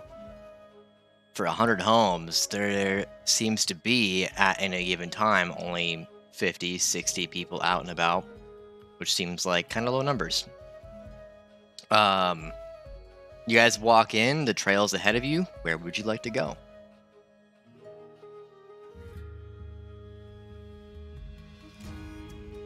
We should head to maybe like a tavern or something and see if we can figure out where Mr. Badens lives. Yeah, the mayor. Yeah. The mayor. Okay. Yeah. As you're walking in, you do see some directory, and you find yourselves at a larger manor. The manor, it looks like it's about 2 stories, has some large white pillars that seem to hold a balcony of the 2nd story. A balcony at which someone could walk out and they could observe the town around them. It seems to be on the outskirts of this town. The doors are closed at the moment, and there is one man standing out front. He seems to be wearing some leather armor. He has a pike in hand. He sees you all approach. He seems like he's just standing guard, protecting the front doors. He doesn't seem like he has a lot of harmful intent. I'll look to everyone else and just say, do you think he probably lives there? Maybe. The possibility. We're supposed to be meeting Sir Quaid. Quaid. Wait. Quaid. Well, I guess we could head in and see if Sir Quaid had actually made his way here or not. But yeah, we could head in. Yeah, cool. Alright, you guys walk up a few steps. You approach the man in leather armor with the pike, and as you get closer, he speaks out. Business! Oh, here on official business to talk to the Lord Baden. Lord Baden is preoccupied at the moment. Oh, we're here on official business. I have a letter here asking for our assistance. Allow me to see the letter, please. Yeah, it was given to me by Sir Quaid. Sir Quaid. You see, he pulls the letter from you and he unwraps it somewhat harshly, like almost like your word. He almost tore it in half by how fast he just unraveled the letter. He looks upon the letter. He says, "Nope." Scrolls it back up, hands it back to you. "That's blasphemy." No. What do you mean, no? It was signed by Lyra. We don't. It's Lila. Lila. Don't know any Lila, but Sir Baden has no child. What? That says here Baden Relic Jr. is missing. That's why he doesn't have a child, because he's missing. Baden Relic never had kids. He looks to you and he kind of gives you a cock eye. Oh, Have there been other missing children here? Not to my knowledge. No. well, For real. overall perception, did we happen to see any kids at all coming through here? Give me a perception check. Have you seen any kids? I'll perceive. You can try to all give me perceive perception that. checks if you'd like. Okay. I got 10. 8. Oh boy. I saw no children. I was looking too far ahead. Eyes on the right. Eyes Dwayne on the also horizon. doesn't like kids, so like, no. They just kind of in her rearview mirror. They're not I real. Just tune them out. Got one, that's it. They're like dragons. They're just not real. 16. Okay, anything above a 10. Walking in, you did not see any children.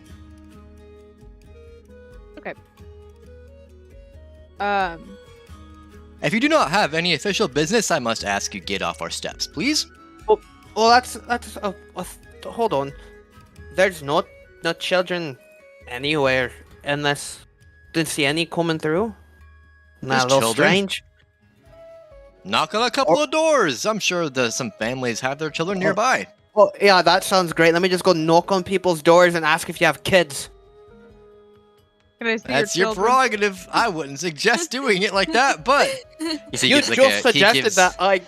He's go and containing a do that. laugh almost, like he's trying to maintain professionalism. Just, do you got kids? No. All right, moving on. That's be great.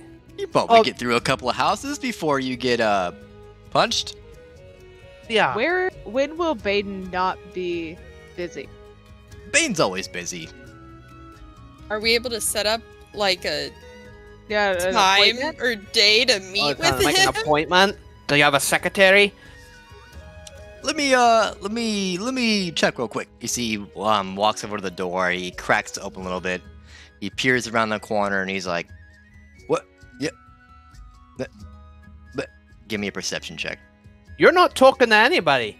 You're just making noise. Well, he does Speak. that. Could I try to creep up behind him and also look through the door? Give me a stealth check. All right. I got a 14 for perception. You can see he's not talking to anyone. Months. Yeah, Yeah, I'm 10. gonna a Pretending. 12. Corwin, you were not sure if he is talking to somebody or not. Okay, can I take the stealth away and just walk up behind him aggressively Okay, like, yeah, I you just wanna you walk up storm up behind behind him. and look in there and be like, "Who are you talking to?" As Nobody? you storm up, you see he quickly turns around and he takes his right hand and he goes to shove you back. Do you want to evade it or allow him to shove you? Can I try to strength check to stop him? Sure, give me a strength check. Okay, that doesn't work out that well for me, but I'm feeling. I don't know. You got Oh, it this yeah, time. it didn't fucking work, is what. Oh. Okay. Okay, he's rolling his strength I check. was shoved. Natural 20. Rolling that one. Um, Are you for real? so Oh my he God. he quickly turns around. Why does that keep going away? Stop that. Okay. He turns around and as he sees you approaching, he takes his right hand and he just slams it into your chest and knocks you on your ass. And now you're sitting next to Corwin now as you're on your buttocks. Oh, don't step forward so hastily. That's dangerous. Who knows what I might have done to you? You mean other than push I somebody want to to the ground? cast Well, thaumaturgy. this is the Lord's manor. You can't just approach to the front door like that. I'm gonna cast Against policy. He kind of waves his finger like thaumaturgy. that. Mama turkey. Voice booms up to 3 times as loud as normal, and I'm just gonna start screaming at him and be like, "We traveled so fucking long to get here because somebody told me that you were missing children. So excuse me if I'm a little brash. I almost died on the way here. I lost all my horses, besides one that hates us. Do you Just want to come give save me your an missing children. intimidation check, or do you want to just yell at? Yeah, sure. Okay. I'm just mad. He said, "No, I'm just trying to let some shit out." Yeah, I got a 10. I'm not really. Yeah. You yell it. He's not really intimidated, but he looks at you and he's like, "Well, I'm sorry you lost your horses. I didn't say to come here. Go take We it were up with the told to guy who come told you here. to come here." He Let gets a me little take it up aggressive. with your dude. Why would I Wait. have you see the Lord over some business that could possibly be false? If you're here Because I want to know if on it's false, because business, I take it up traveled. with the person you're on business with. Who gave I've you the been- letter? Be Lord Bane, but have you seen Sir Quaid? He came back to town a couple days ago, I believe. All right, You probably find him at the tavern. He drinks there often. all right. I'll be back. Your attitude needs to change, and I'm gonna storm off. Can I just pick up a rock and chuck it towards him? Like, not at him, but just like towards So him. you pick up a nearby rock and you throw it towards him, and it slaps a nearby wall. And he looks over. He's like, "That's enough out of you, or I'll take official action." Official action, You my see, he's ass, like and I'm reaching just for gonna his turn around and sword, walk like he off. wants to draw it. I'm just If you want gonna some of it, start, I can like, give it. pulling Demonia, like, away Like, I don't towards like that fucking Corwin. guy. I know. You guys I are know, all I don't blame walking off the stoops, and Flanagan kind of speaks out. Okay, so according to him, there's no children. Is he lying? you. That's what we're gonna find out. We should go find Oh. this Sir Quaid guy. I have an official letter, so by the knight he gave me this. Are For you that sure he's an letter. actual knight? Oh, he said he was a sir. How I mean, am I the supposed? guard didn't seem to question the guy. Am I someone That's who can true. question someone's credentials if they are a knight? You know what could happen to me if I'm like, "Oh, are you really a knight?" That's That- fair. My tongue could be cut out. All right, well, we'll just have to kick his ass If if he- he If did he lie. is a knight, I'm gonna kick the shit out of that door guy. Yeah, that's fine. I'm gonna beat the fuck out of that guy. Oh my god. Flanagan just kind of gives a nod, like he's a little bit worried. You guys heading to the tavern? Yes. You walk down the way and you find an alehouse / tavern. And in the front way, you do see a cute little mailbox on a little 2x4 piece of wood standing straight up. On that mailbox, you see 2 names. Sorry, just a second.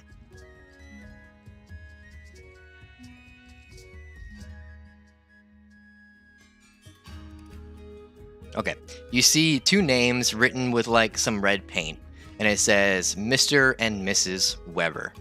It's a mailbox. You can determine that it's probably where this tavern receives their mail, and that's where it gets stored.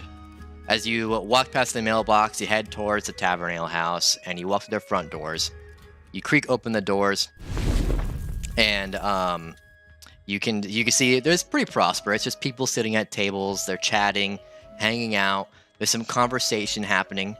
Give me a perception check as you walk towards the barkeep, with general conversation being overheard. 16. 16. 23. Ooh. All right, All you all right. hear general discussion. Something that instantly kind of pops into your brain. You hear a fellow, and he's talking. He's like, "Did you hear about that fight? What fight? Well, apparently up north there was some kind of dragonborn battle, and there's rumors. Rumors of what? Well, they say there was a man, and it was a bard. Big deal. Bards are common. Well, this bard was wielding a sword and a lute. I've never really seen a bard wield a sword. They say the bard used a sword and he cleaved a flame in half. Who gave you this information? Doesn't sound reliable. I They say there's what witnesses. They even say they cleaved arrows in half. Well, that's impossible. I'm not kidding, man. They cleaved arrows in half and cleaved a giant flame ball in half. That's what you hear as you're like walking into the tavern. Can I say something to those guys? So as you're walking in? past him, what do you want to say? I want to hit a performance check on this one and lean in and be like, I was there, it was true, and then just like walk away. Okay. All right, give me a performance check. I got a 24. Yeah, I have a is you- +9 on performance, so like yeah, it's- you do.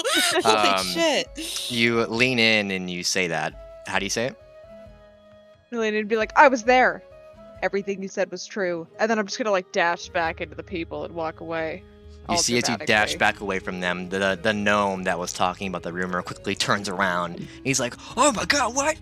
And that's all you hear before you just quickly dart away. I like to feed the idea. I like that. That I just want to feed into that.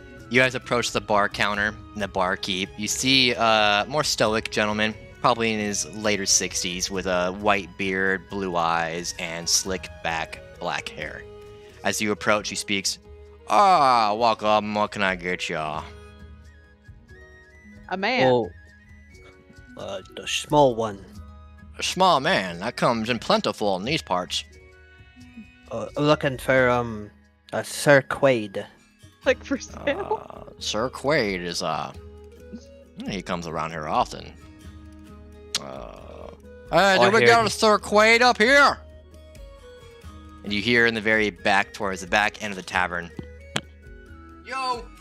And you see you can only see a hand like waving up with a couple of fingers, and you see he's kind of overcrowded.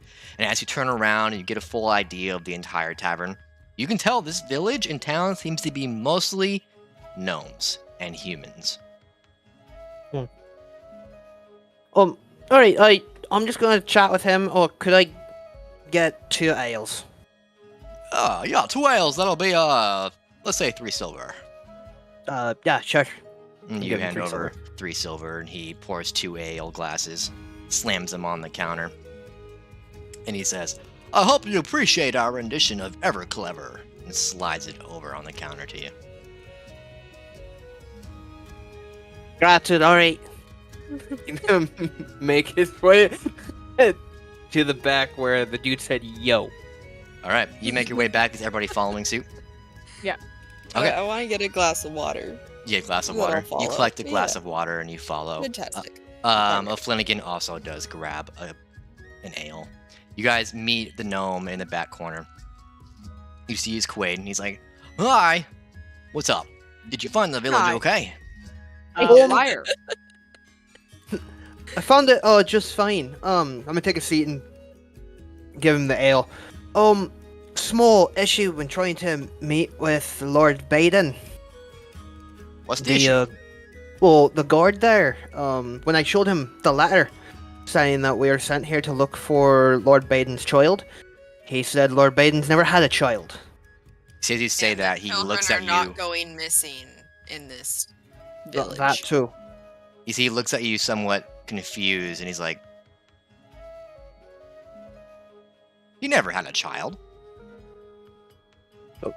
But the letter you gave me, and I'll open it, I'll show. It says right here, Baden Relic Jr. missing. He looks down at the letter, and he's like, Wow, that is my handwriting. Well, sorry, my mother's writing, but, No, he doesn't make any sense. Must be a fake. He's never had a child. You're the one that gave me it. I'm sorry. I thought we talked about you coming here to work as a guard. No, you told me to come here to find the missing children. You see, he kind of just like looks stunned and confused. He's like, I'm sorry if there was some kind of miscommunication. How could you miscommunicate missing children? Guard work. First off, I wouldn't accept guard work. I'm part of a bigger thing already. Need to find these missing children. There are no kids in this town. Do you find that strange? He looks around and he's like, I mean, I don't really pay much attention to the kids around here, I guess.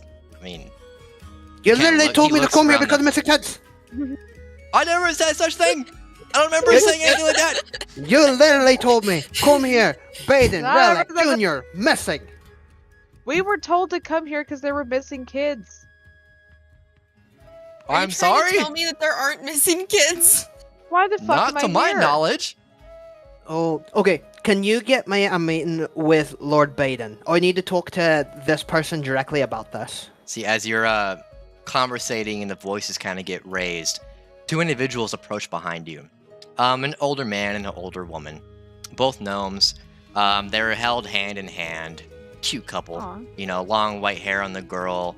Very, you know, she's wearing robish attire, and then you see brown leather pants and a tunic, somewhat top, and brown or white fuzzy hair and a short stubbly beard.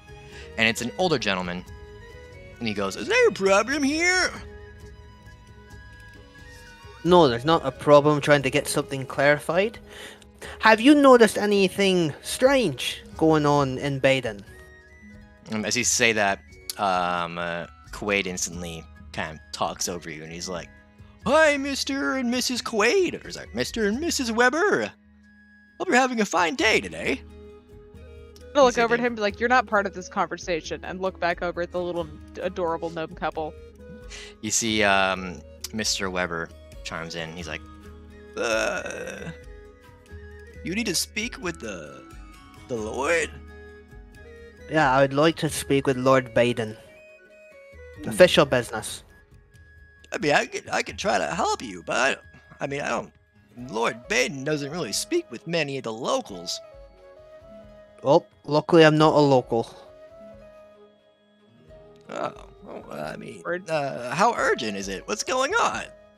It's pretty urgent. It's a very pressing matter. Apparently, there's a big miscommunication. I'd like to get it rectified. Okay, I could go submit a request and send it in, but it's probably gonna take a full night before I hear back. I can get you a room in our innkeep if you'd like. Doesn't hurt to get a good night's rest. I'd like to speak to him sooner rather than later. We have other things we need to get done elsewhere. We're coming through here, so I'd like to talk to him about this. It's very urgent. He gives like an understanding nod, and he's like, "Well, as far as what I'm capable of, I mean, the soonest it'll be is tomorrow morning." Fine. I will demand you. You alright with staying a night without answers? Hopefully, I have answers tomorrow. I mean, Fine, unless we we can have take the another time resource, that to, seems like the only choice. What do you guys think? I mean, it'll give us time to kind of get to know the locals a little more, Yeah. kind of hear their side of things. Because Yeah. as we know, and I'm gonna kind of like lean in, half whisper, kind of, you know, as we know, the officials are not ones to be trusted. Yeah, Rage Against the Machine. Alright, Mr. Weber. We will humbly accept a room for the evening. I appreciate you going and talking to Lord Balin about this. Yeah, it's no problem. 6 beds. Yeah, that'll be fine. As you say that, you instantly kind of notice. Everybody give me a perception check. Not everyone notices. 14. I don't even know if I clicked perception. Dang, The I clicked DC is Oh, an I clicked 8. animal handling. Ignore that. persuasion. Yeah, mine too. I clicked persuasion. 11. Everything above an 8. As he says, 6 Okay. beds. You look around the lot of you. There's only 5 of you. Oh yeah. Well, all right, Mr. Weber. Not to You question trying to your. overcharge us, old man? I'm not to question your overall intelligence here, but there are only 5. Didn't I say 5? You said 6. Oh, just need 5 beds. My mistake. I'll get you 5 beds. Appreciate it. How soon will you be staying in the room? We'd like to go and look around this fine little town of Baden. So probably be later this evening when we'll come and stop by for those beds. Okay, it'll be 1 gold for the night. Sure. I'll give him the gold. All right, you give him 1 gold. Make sure to mark it off. Yep. And you see he kind of fumbles around with his leather pants, and he pulls out this old rusty copper key, and he hands it over to you. He's like, "It'll be room 1C." 1C. Alright. Someone remember that. Just when you go outside, on the building to our right, you'll see a little grayish building. Just take the front door. On the first floor, you'll go on the left to be room 1C. It's a big old sign on it. You can't miss it. I'll find a way to mess it, but I appreciate it. Well, salutations, and I hope to speak with you all soon. You see, he gives a gentle nod to his wife, and his wife looks over, and she says, "It was nice meeting all of you." And she kind of just waddles next to Mr. Weber, and they just walk back towards the barkeep. Cute couple. Alright, well, are you wanting to mingle with some of the other locals? Is that what you're wanting to do? I'm gonna nudge Des Moines and say, yeah, you seem to have already made some friends. Maybe go see what's up with them. No, I like to let the legacy live on. Maybe next time I hear it, I'll be fighting dragons. Oh, or you're Legend falls fast. riding a dragon. So, are you guys, you're not going to be guards, or? I'm gonna grab No, we Orbweave's have other water. things to deal with. I'm gonna grab Orbweave's water and throw it in Quaid's face, and then look at Orbweave and say sorry, and then look back at him and be like, "You wasted an insurmountable amount of my and my party's time." And then I'm just gonna get up and start walking out of the tavern. You see, you splash water in his face, and he's looked down at his own hands and the table, and he's like, "What the hell?" And just kind of looks down at his ale, and confused. Des Moines storms out of the tavern. Des Moines is very mad. Quaid, Sir Quaid, it was nice seeing you again. And Corwin's He gives you a daggerful look as you walk away. Sorry. You'll slide this other ale over. He didn't even drink any of it. Like, Flanagan follows suit and puts his ale, only half drink, and walks out. I'm gonna grab his shoulders and just say, I'm sorry. And then leave, kind of guiding him out. The more it's like, oh, okay. And you push more out there of the was building. no audio for that. I love when the Mort noises cut out because of Discord. Do they really? It's so funny. All the time. It's so funny to me. Okay. And he just... YouTube, like when it's on the YouTube, it comes through just fine. Yeah. On Discord, it just... Damn, let me know when that happens. I'll try to Silent lower the screaming. decibels a little bit. Okay, he says, oh, okay. And you guys bring him out of the tavern, and you walk out back to the main street. Alright. It seemed weird. Well, usually when we're told to go find missing children, I expected to, see maybe a few, not all gone, and people be a bit worried about it. What time of day is it right now? It's about 2-3 p.m. So there should definitely be kids There somewhere. should be children out running around getting in trouble right now. Flenny, are you, able to do your thing? The flying surveillance doohickey? I can't fly. Well, I know you're hurt, but I wasn't sure if, no, okay. I just an No, idea. It's just the cartilage in my wingspan is busted up. Alright. It can't flex. That's okay. That's alright. Well- We'll do ground surveillance. We'll see if we can find something. Alright, where would... Oh, this is gonna sound terrible. Where do children usually hang out? We should go check there first. You guys locate a nearby, kind of like a sign. It has arrows pointing all different directions on little 2x4 wood. And you see a number of buildings it has listed. The sign stands about 9 or 10 feet tall, and there's about 12 different buildings it kind of points to. Looking over it, you see the blacksmith, Ever Clever Ale House, mayor's office, guard tower, rags and sundries, barns and cattle, Copperfield's House of Sparkles, citizens, nearby a nearby cave, the nearby forest, and the school. What is the House of Sparkles? The House of That Sparkles. seems like a place that you can kids go would there go. if you want. I would love to. Okay. I was thinking school, but sure, we could check out the House of Sparkles.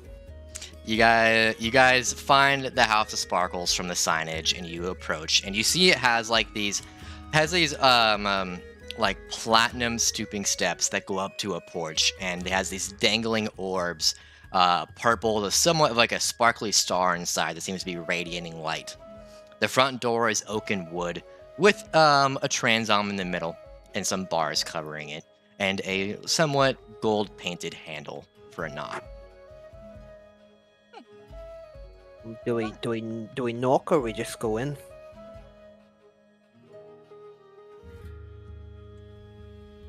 I think we should just go in.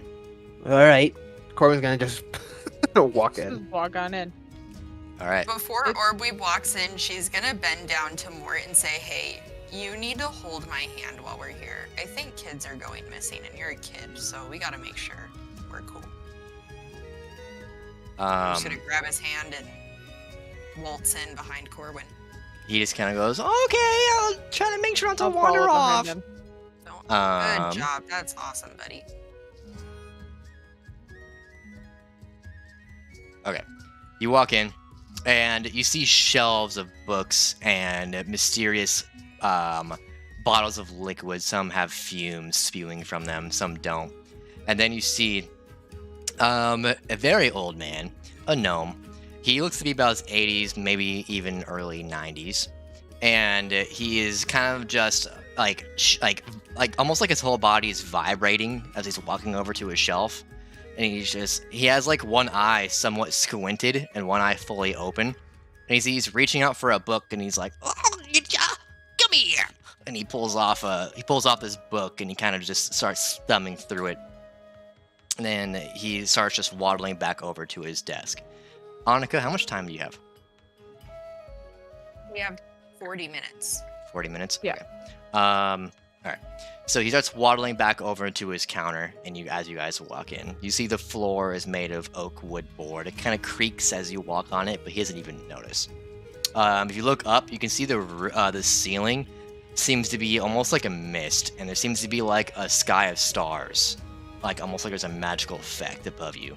The stars kind of shimmer. There is like purple smoke flowing in, which almost gives the essence of space. Oh. What would you like to do? House of Sparkles, probably because of that stores, like thing. Makes sense. I'm gonna walk up to the old man. Okay. Hello, sir. Hi, what can I do for ya?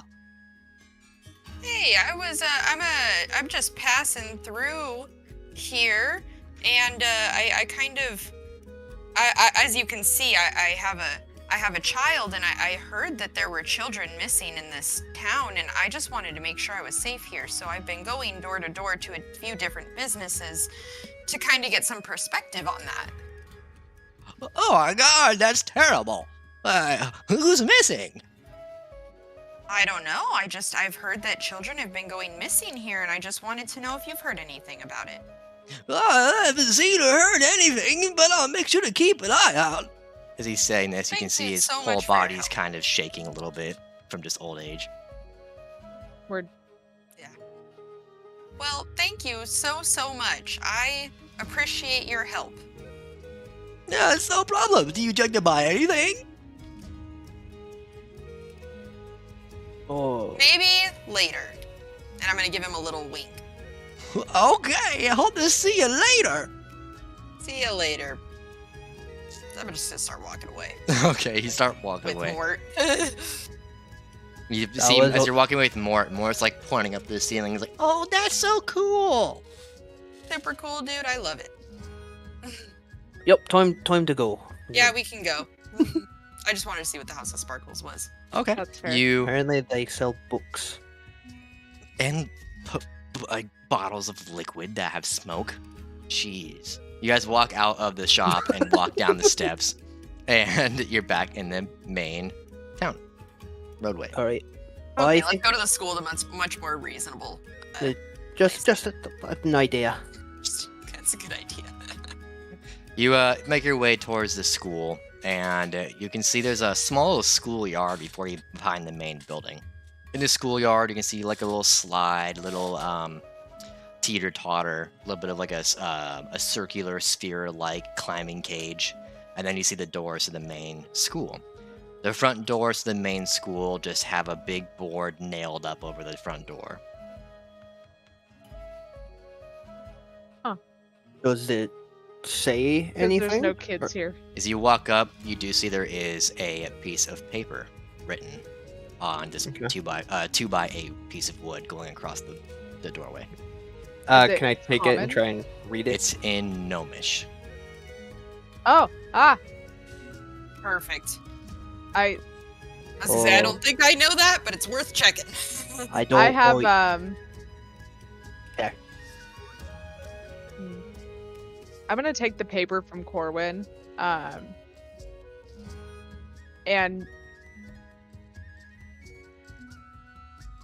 I'm gonna grab it and try really, really hard to understand what it means. I have comprehend language, and I don't know how to make that into a thing. You look upon the I- paper, and as you look upon it, you see the words seem fuzzy, and they get clearer and more clear and more clear. And it almost seems like the letters themselves on the page seem to transform into common. You look upon the paper, and you read, and it says, closed due to fire. I'm gonna point it out to everybody else and be like, "You can see this, right? It says it right here." Let's show it to I- them. You guys cannot see it. I also have comprehend language as a spell. As you show it to Corwin, he glances upon it. Corwin, you see it's fuzzy and the letters seem to be moving around, but you can't quite make it out. It's some type of magic going on here. The words are moving. Yeah, they just moved and it told me what it said. What? Thought it did that for everybody. Mm, I'm gonna stare really fucking hard at that paper. Or Because we I just just look at it and read. it's You'd be like, gnomish. "Yeah, look." I'm gonna say that looks like a bunch of hubbub. Hubbub. Nothing. I'm just gonna read it out to them and say, "Closed due to fire." I'm gonna look at the building and be like, Oh, it doesn't look like it's on fire. You can all give me perception or investigation.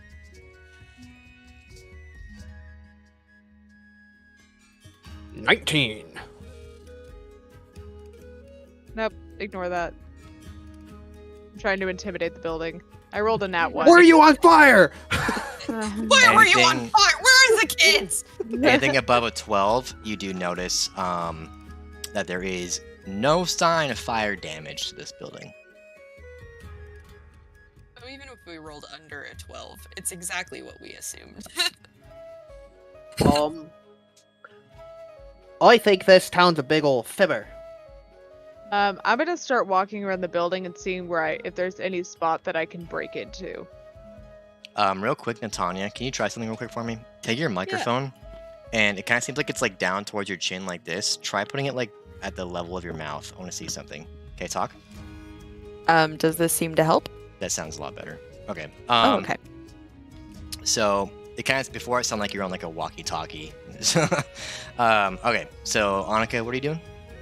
I'm gonna walk around the building and try to find a way to break into it.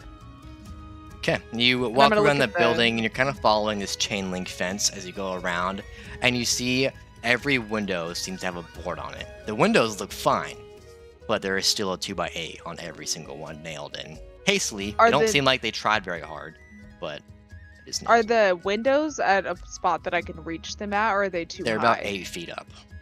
So Dang. with your 6-foot wingspan, with 6-foot height, and you can get your fingertips to the top, towards the edge of the window seal. Could I pull myself up onto it? Do you think? You can try to give me an acrobatics to climb onto the window seal, but it's a pretty high DC. Just a heads up. Yeah, that's fair. I'm gonna walk back around to the front of the building then and look at everybody and be like, well, we should go see what's inside, and then walk up to the front door, and try to use my spear to yank one of the nails out. Your glass? My Oh wait, what'd you say? My dagger. Sorry, Oh, I your said dagger? spear. I don't know why. Yeah, my dagger, and try okay. to is it nailed in? Right. It's nailed in, but not very well. You take your dagger and you just go ching, ching, and the 2x8 just falls to the ground. And I'm just gonna open the door and walk in. You open the door and it gives out a creak as the door fully opens, and you walk inside. You see this chessboard black and white tile hallway with many different rooms. All the doors are closed except for a few. You walk in, it's desolate, it's empty. I'm gonna turn around and look at it and be like, well, the kids aren't in here. Well, Maybe we should look harder. What if there's a basement or something? It was. Yeah. Corbin's gonna stand outside, but not really wanting to go into a abandoned school. Like, oh, any fire issues? More that Does passive perception tell me the inside of the building looks fine? The inside of the building looks fine to you. Yeah, as you walk in, nothing really jumps out at you. It just looks like a normal school. Smaller. Yeah. But it looks like what you would imagine a school would look like. Yeah, just a normal school. Everything's fine. Oh, all right. He'll step in. You step in. You're stepping in with the Flanagan behind you. Moore is up with Orbweeb, and the Flanagan kind of murmurs, What the hell is going on here? Well, so I had to make a guess. children are going missing. And everyone's covering up for it for some reason. There's that, or could be some mind things. Maybe somebody's trying to trap us here. Oh, good, and we're going to go into this building that was locked. Fantastic. I can fight. And I'm just gonna keep walking through the building. all right, you walk down the hallway. You going into any rooms, or you just... Because at the end of the hallway, you just see a dead-end wall. Yeah, I'm gonna maybe just go to the first room to my right, look in there. You go to the first room to your right, and you go to jiggle the knob, and it's locked. Do I have... Where is my rogue shit? Your rogue shit. I have Yeah. a crowbar. You see, Yeah. Hold on, stop. a Flanagan what? walks And up to the what? doorknob, and he pulls out Yes. some tools. And Thank he you, brings the bro. tools up to the little lock, and after a few moments, you hear click, and he opens the door, and he just pushes it open slowly. As he opens the doorway, you guys peer inside. It's an empty classroom. Some chairs, And I some look for desks. signs of... There seems to be, some chairs moved around, but it looks basic for the most part. What were you saying? I want to try to look for a basement. Does it look like there could be anywhere to go down? In this... Give me It's just one Or level. even the- up. in the There's staircase in anywhere. the classroom or in the main hall. In the main hall. In the main hall, you can give me investigation. I 18. 18. You go to the main hall, you look down it. As far as you can see, it's just literally a main chessboard tile wave floor with just rooms on both sides, and it ends at a blank wall. Very simplistic, one hallway schoolyard. Alright. I'm gonna look at everybody and be like, I don't think the kids are here, and I don't think we're gonna get our answers here. yeah. You mind if I just try something? Good. I'm gonna go into kind of the middle of the hallway. Okay. And then I'm going to use one of my I'm gonna do an Arcana check to try and detect any magic. See if I feel anything that's kind of out of the ordinary. Same kind of feeling I get when I cast different spells. I'm gonna try and put my hand out and see if I feel anything similar going out with it. Give me an Arcana check. 12. You kind of reach your hand out, and you don't feel anything weird. Well, I thinking that maybe I could see if there's any type of like spells or something going on to make all this happen, but I don't see anything out of the ordinary. It just maybe there never were children here. Maybe we have been bamboozled. But Then why would there be a school? If there were no children here ever, then why is there a school?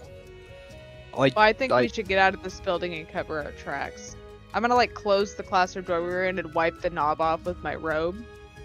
Just before you go to wipe the knob off and you close it, you see Flanagan takes out his thieves' tools and he relocks it. Click! Takes his tools Beautiful. away and you wipe off the doorknob. I'm gonna start advancing towards the door we came out of. Alright, Demonia's leaving. I'll start leaving with more. Demonia's Everyone's outie. Morsek chimes in. So wait, is there nothing here? Are we not getting money? not We from a don't know school. yet. Definitely not from this place Okay. specifically. You guys all step out and you walk to the main front yard. You cross the chain link fence that kind of signifies the schoolyard, and you're back on the main street. Alright, well that was my idea to check a school. Well, you'd think kids would be there. I figured we'd find something, not empty rooms. And You know, alive. I'm starting to think your door-to-door idea wasn't too bad. Sure, let's go door to door and ask about if you have a child. We Yeah, need to make a plan. because it seems like no one has one. But We this need to have a place is reason built we're to asking for have kids. a community of some kind. And there's only adults around here. Maybe at least we can figure out how long the school's been closed? Okay, yeah, that's a good idea. We could find out questions about the school. I have a Where to? plan. Alright, Two of us Scamonia- have to pretend that Mort is our child. And we have Oh, to go to the boy. door and say we're looking for a new town to live in and ask when the school will reopen. And what happened to it. Oh, yeah, There you that's go. not. So who wants not- to be Mama and Papa? I think O'Flanagan would be a fine dad. He doesn't look like he could be any of our child. Yeah, about Yeah. to say. I was able to get it away with that old guy because I don't even think he could see me. Well, wait, I can That's do. Hold on, I'm gonna run back into the school real quick. And Okay. I'm going to disguise myself as a dragonborn. You Oh. wave your hand across your body, and your hand flickers as you go to disguise self, and just poof poof, and your magic flickers. Are you the same color as Mort? I'm just curious. It didn't work. Oh, well. Usually, it like I'm gonna come back out like, oh, so my plan was, you know how I made myself look like O'Flanagan's brother. I was gonna do the same thing, but look like a dragonborn. But my magic for that is not working. Alright, If I- who's the most normal looking? As you see, he's like shaking his hands, and he's like, "It's not working." Then it goes poof, and suddenly he's a dragonborn. Oh, maybe it's a bit delayed. Corwin, you're getting a sense that your magic is dampening. Probably related to something to do with your patron. Does it? Patreon. Do I feel any different? Like, do I feel No, you weaker feel or anything? normal. It's just the It's power. a similar sensation from before where your magic was struggling to be casted. Like, all right, well, this should last a bit. Yeah, so I will pose as, his father. Problem with that. Dragonborn are not liked. That's a little bit of a bold move. So hopefully you don't get attacked. Right? I mean, I'm biased, I guess, but they aren't favored in the realm. Well, they seem like fine-ish people. You see, he points to Mort. You kind of remember that Mort is covered in clothing to the point where you can't even tell he's a Dragonborn. Hood over his head, the whole 9 yards. Right.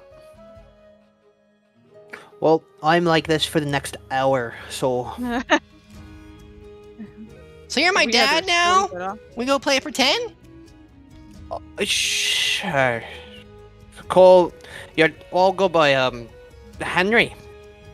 So his Henry. name is Henry. Okay. You see Mort kind of You gets just a little... call him Dad. Yeah, you just call me Dad. Okay, I'll make sure to call you Dad. Okay. You guys can start knocking on houses. I think so. Wait, but who's the mom? Mom no longer with us. We gotta look like a nuclear family, though. Oh, I Mort's don't from have a any disguises. Mort's a bastard. He's from someone Okay. else. I'm married. Yeah, Mort, you're a bastard. What's a bastard? You're an illegitimate child. I claim you, but you are from a woman I am not married to. Out of wedlock. Oh, It's nothing Okay. against you. okay. Oh, I still See. accept you. You can tell he's a little disappointed, but he says, nobody wants to be my mom. He kind of pouts a little bit. Oh, fuck. God. I'm gonna like look around to Demonia. Like looks just stare like eye contact. and be like, I'm Shit. going to she looks like divert a my eyes fucking the other man. way. A Flanagan Yeah. pats Mort on the shoulder I and can't he be goes, his dad too. I don't know if that's accepted. Yeah, see a Flanagan pats Mort on the shoulder and he goes, I'll be your mom. and he just gives Corwin a thumbs up and then he just walks down the street. Sure. be your Yup. All right. Go into a house. Yep. Alright, you guys head over to the civilians neighborhood and you walk up to the first house. It looks like it's about a 2-story tall. Spruce wood, Not oak for door, a family. the 9 yards. You walk up, you knock on the front door, bang, bang, bang, bang, and you hear a couple of steps and it opens and you look down and you see a gnome looking up towards you. You see, he seems to be in his 30s. He's got brown hair kind of just draping over the sides of his head. He's a little bit bigger, a little bit wider. Bends his head a little bit. What's the, I didn't make an order, did I? Order. No, sorry. New to the area. My name's Henry. Oh, this is me, my son here. But we're wanting to set down roots. I'm his And mom. Oh, Flanagan kind of cuts you off and just says that. Okay. anyways, this we'd like to set down roots. We went over to the school and saw it was locked up. I'd like for my child, in order to have education, was curious when and why the building was closed and when it will be reopening. The school. Closed due to a fire. Did you I see think. the fire? I can't recall one, but I know it closed due to a fire. Must have happened. That's what they said happened. Well, how long ago was that? You see, he's thinking like he can't really recall, and he's like, maybe like a month, maybe a few weeks. Right. So, do you know when it's going to be reinstated? I have no idea. I don't have children. Do you know of any other? I'd like him to have friends. Do you know of any other children in the area that's around his age? He's roughly about 4.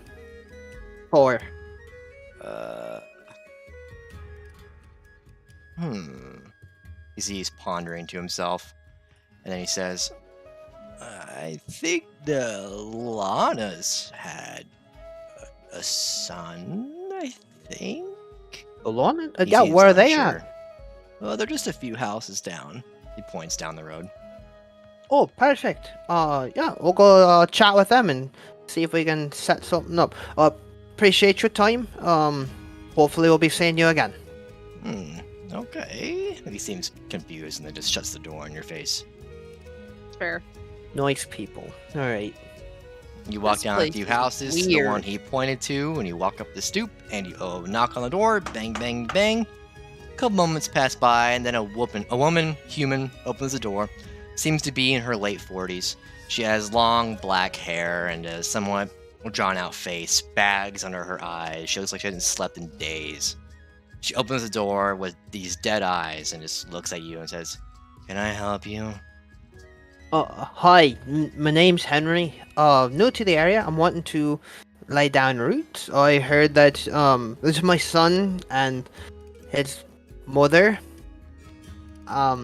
She Would like she looks over to Flanagan and then to you and goes, adoptive mother?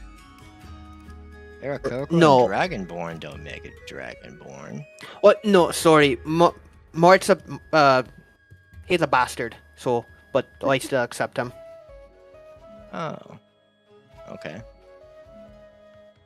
But anyways, I was told that I'd like my son to have friends, and I was down at the house at the end there, and he told me to come down here, and he said that you have a son, and I'd like my son to meet your son, if that's something that would you be able to help with. I don't have a son. I'm sorry. Have you seen a kid anywhere in this village in the last month? Not that I can.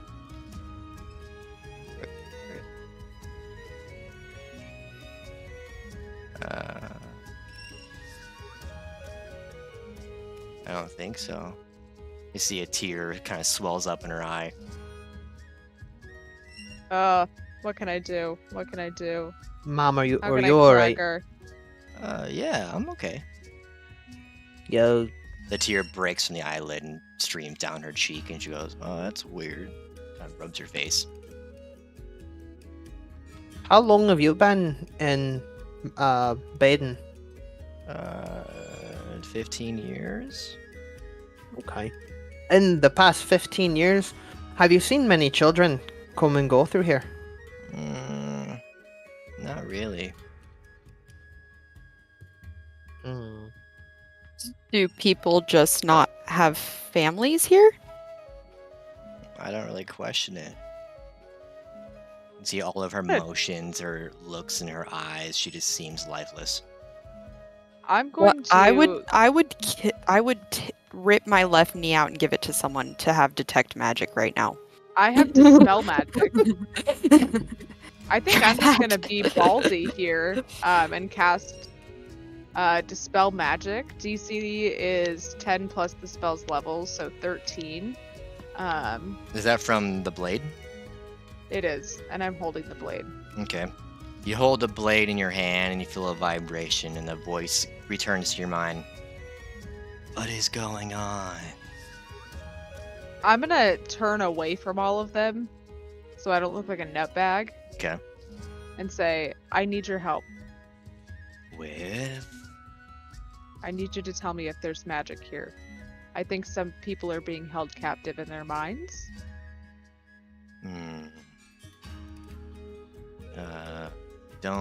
I can't really feel for that kind of thing. You don't feel magic here? You don't. Nothing that's immediate to me. If it was within a few feet of me, then I could sense a thing like that. But nothing within our immediate vicinity. I'm gonna turn around and walk very close up to that lady. And then look down at my sword and be like, "Anything?" And just look at her dead in the eyes. You lift up your sword towards her, and she kind of looks at you. She's like, "Are you gonna hurt me?" Not at all. And just point it. You hold your sword out to her, and you wait for a moment, and you hear the voice says, That's strange. I'm gonna look at the lady and be like, would you mind just placing a finger on this for me? Just right on, not on the sharp part, just right. This is really Right there for me. weird. Understandably, I'll give you like 5 gold if you just put a finger. Just bop it. She lifts her hand lazily and just puts her finger on the blade. And he says, I feel something. But it's more like just nothingness. Can you dispel that? I don't think so. Does it feel?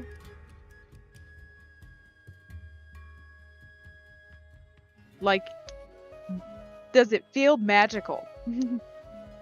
That's the thing. It feels like an absence, a black hole.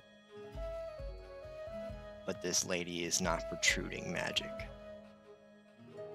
Alright, I'm gonna put my sword away, give her 5 gold, plop it into her hand, and be like, awesome, thank you so much, hope to see you around, and then just motion to the group. She takes the gold and she's like, okay, and then gives you one last look. You see some tears still swelling in her eyes, and she walks back in and closes the door. I'm gonna look at the group and be like, I don't think it's magic, but there's something wrong. This is weird.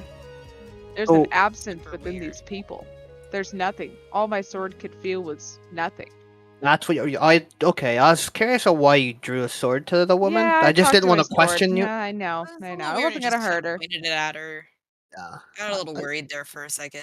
I Look, figured the you had it sword handled. said it couldn't feel anything unless it was within a few feet, and I didn't have time to explain, and I paid the lady. So I'm sure she'll keep it to herself, or she'll feel incentivized to. So the sword couldn't feel. Wait a minute. Back up. Why would your sword be able to feel it? It's a sword. Yeah, that's the funny part. Look, it just talks to me sometimes. I'll and stop I you right don't there. think it. I'm just gonna take your word for it at this point. I'm Yeah, done. yeah, I'm that's done fair. questioning it. Does not like magic. We'll just say that. Does not like magic, which is a little ironic given these hands here. But sometimes it's helpful. And all he said was that there was an absence of everything in that woman. Huh. So are I these think- like zombie people or something? Like their brains got wiped. You feel your sword vibrating. Did you put it away, or are you still holding it? I put it in its sheath.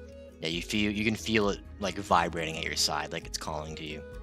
I'm gonna pull it back in and be like, what now? He says, I didn't say that there was absolute nothingness. It was like there was an absence. A black hole. I'm gonna behold it, like, well, he clarifies.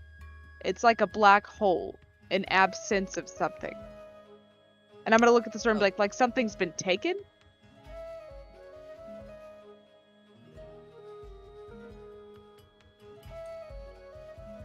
Something's been taken. Yeah, the children have been taken. No, these people's minds have been taken. More than that. The minds. So next thing, we're definitely breaking into something. So if this guy, when we meet him tomorrow, doesn't tell us what's going on, then we'll just get back in there. Huh. Or Could we go back to alternatively, the inn and talk to those people? They seemed at least a little bit more full of life. We could. Or we can keep going door to door. Flanagan looks puzzled, and Mort's kind of mimicking him as Flanagan strokes his beak, and Mort kind of looks up at him, and he's like mimicking the motion. I think we should go back to the inn. Yeah. Maybe Going back to the inn. This isn't working. Yep. you guys head back to the inn. You walk up to where he said. You walk to their front door. You find the room 1C. You open the doorway and you walk inside. All right. Well, I guess hopefully tomorrow we'll have a meeting with Lord Balin and be able to get this all sorted and figured out. Did either of you guys happen? I'm gonna look over to Corwin and O'Flanagan. Did either of you guys happen to drink the ale? I did not. I didn't. I drank a little bit of it.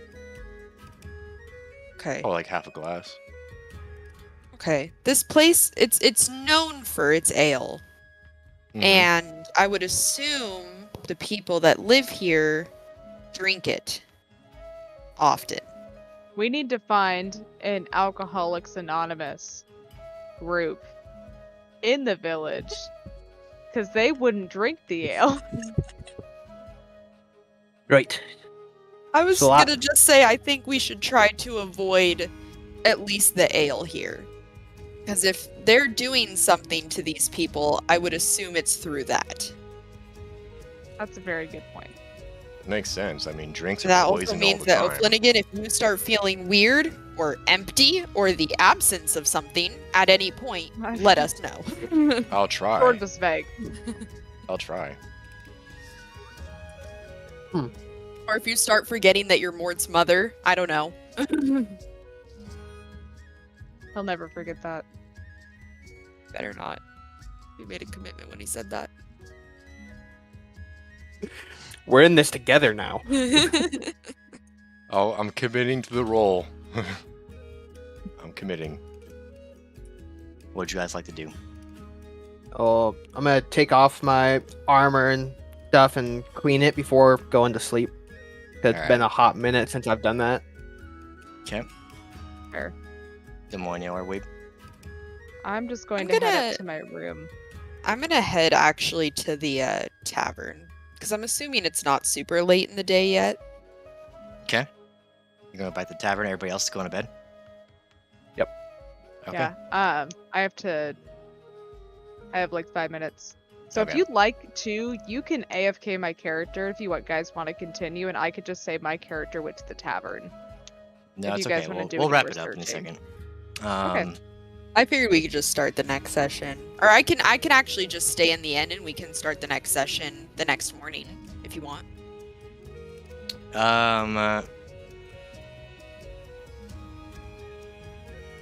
Sure. Okay. So you head into bed, and you guys fall asleep for the night. The night sets, and the sun begins to rise, and some roosters crow. And as you wake up, you guys kind of gather your things. You look around the room, and towards the front door, you see there is 2 carvings. 2 slashes, 1 and 2. Is Mort with us? You look around and you see Mort is laying in his bed. That's good. Okay, good. Alright, Who did that? don't know. Corbin will get up and put on just his pants real quick and walk over and kind of like put his hands along the scratches. You hear bang, bang, bang, bang at the front door. Oh, did anybody order a room service?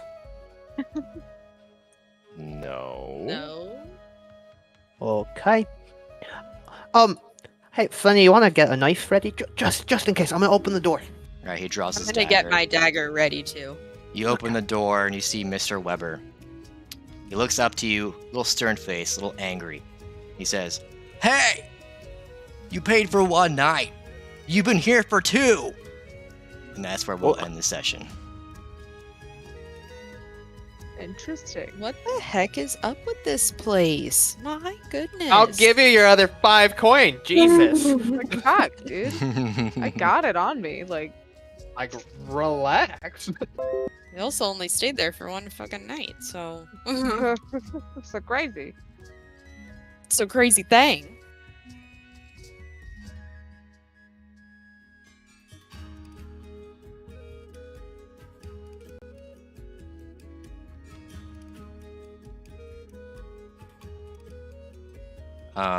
Sorry, my fucking voice mod just crashed. Bruh. Okay. Yeah, that's the end of the session. So mull that over in your heads, I guess. Mulling it. Mulling in Alright, it. that is the end of this episode of D&D. Hope you guys had fun, and I will see you guys in the next episode. Till then, All right. bye!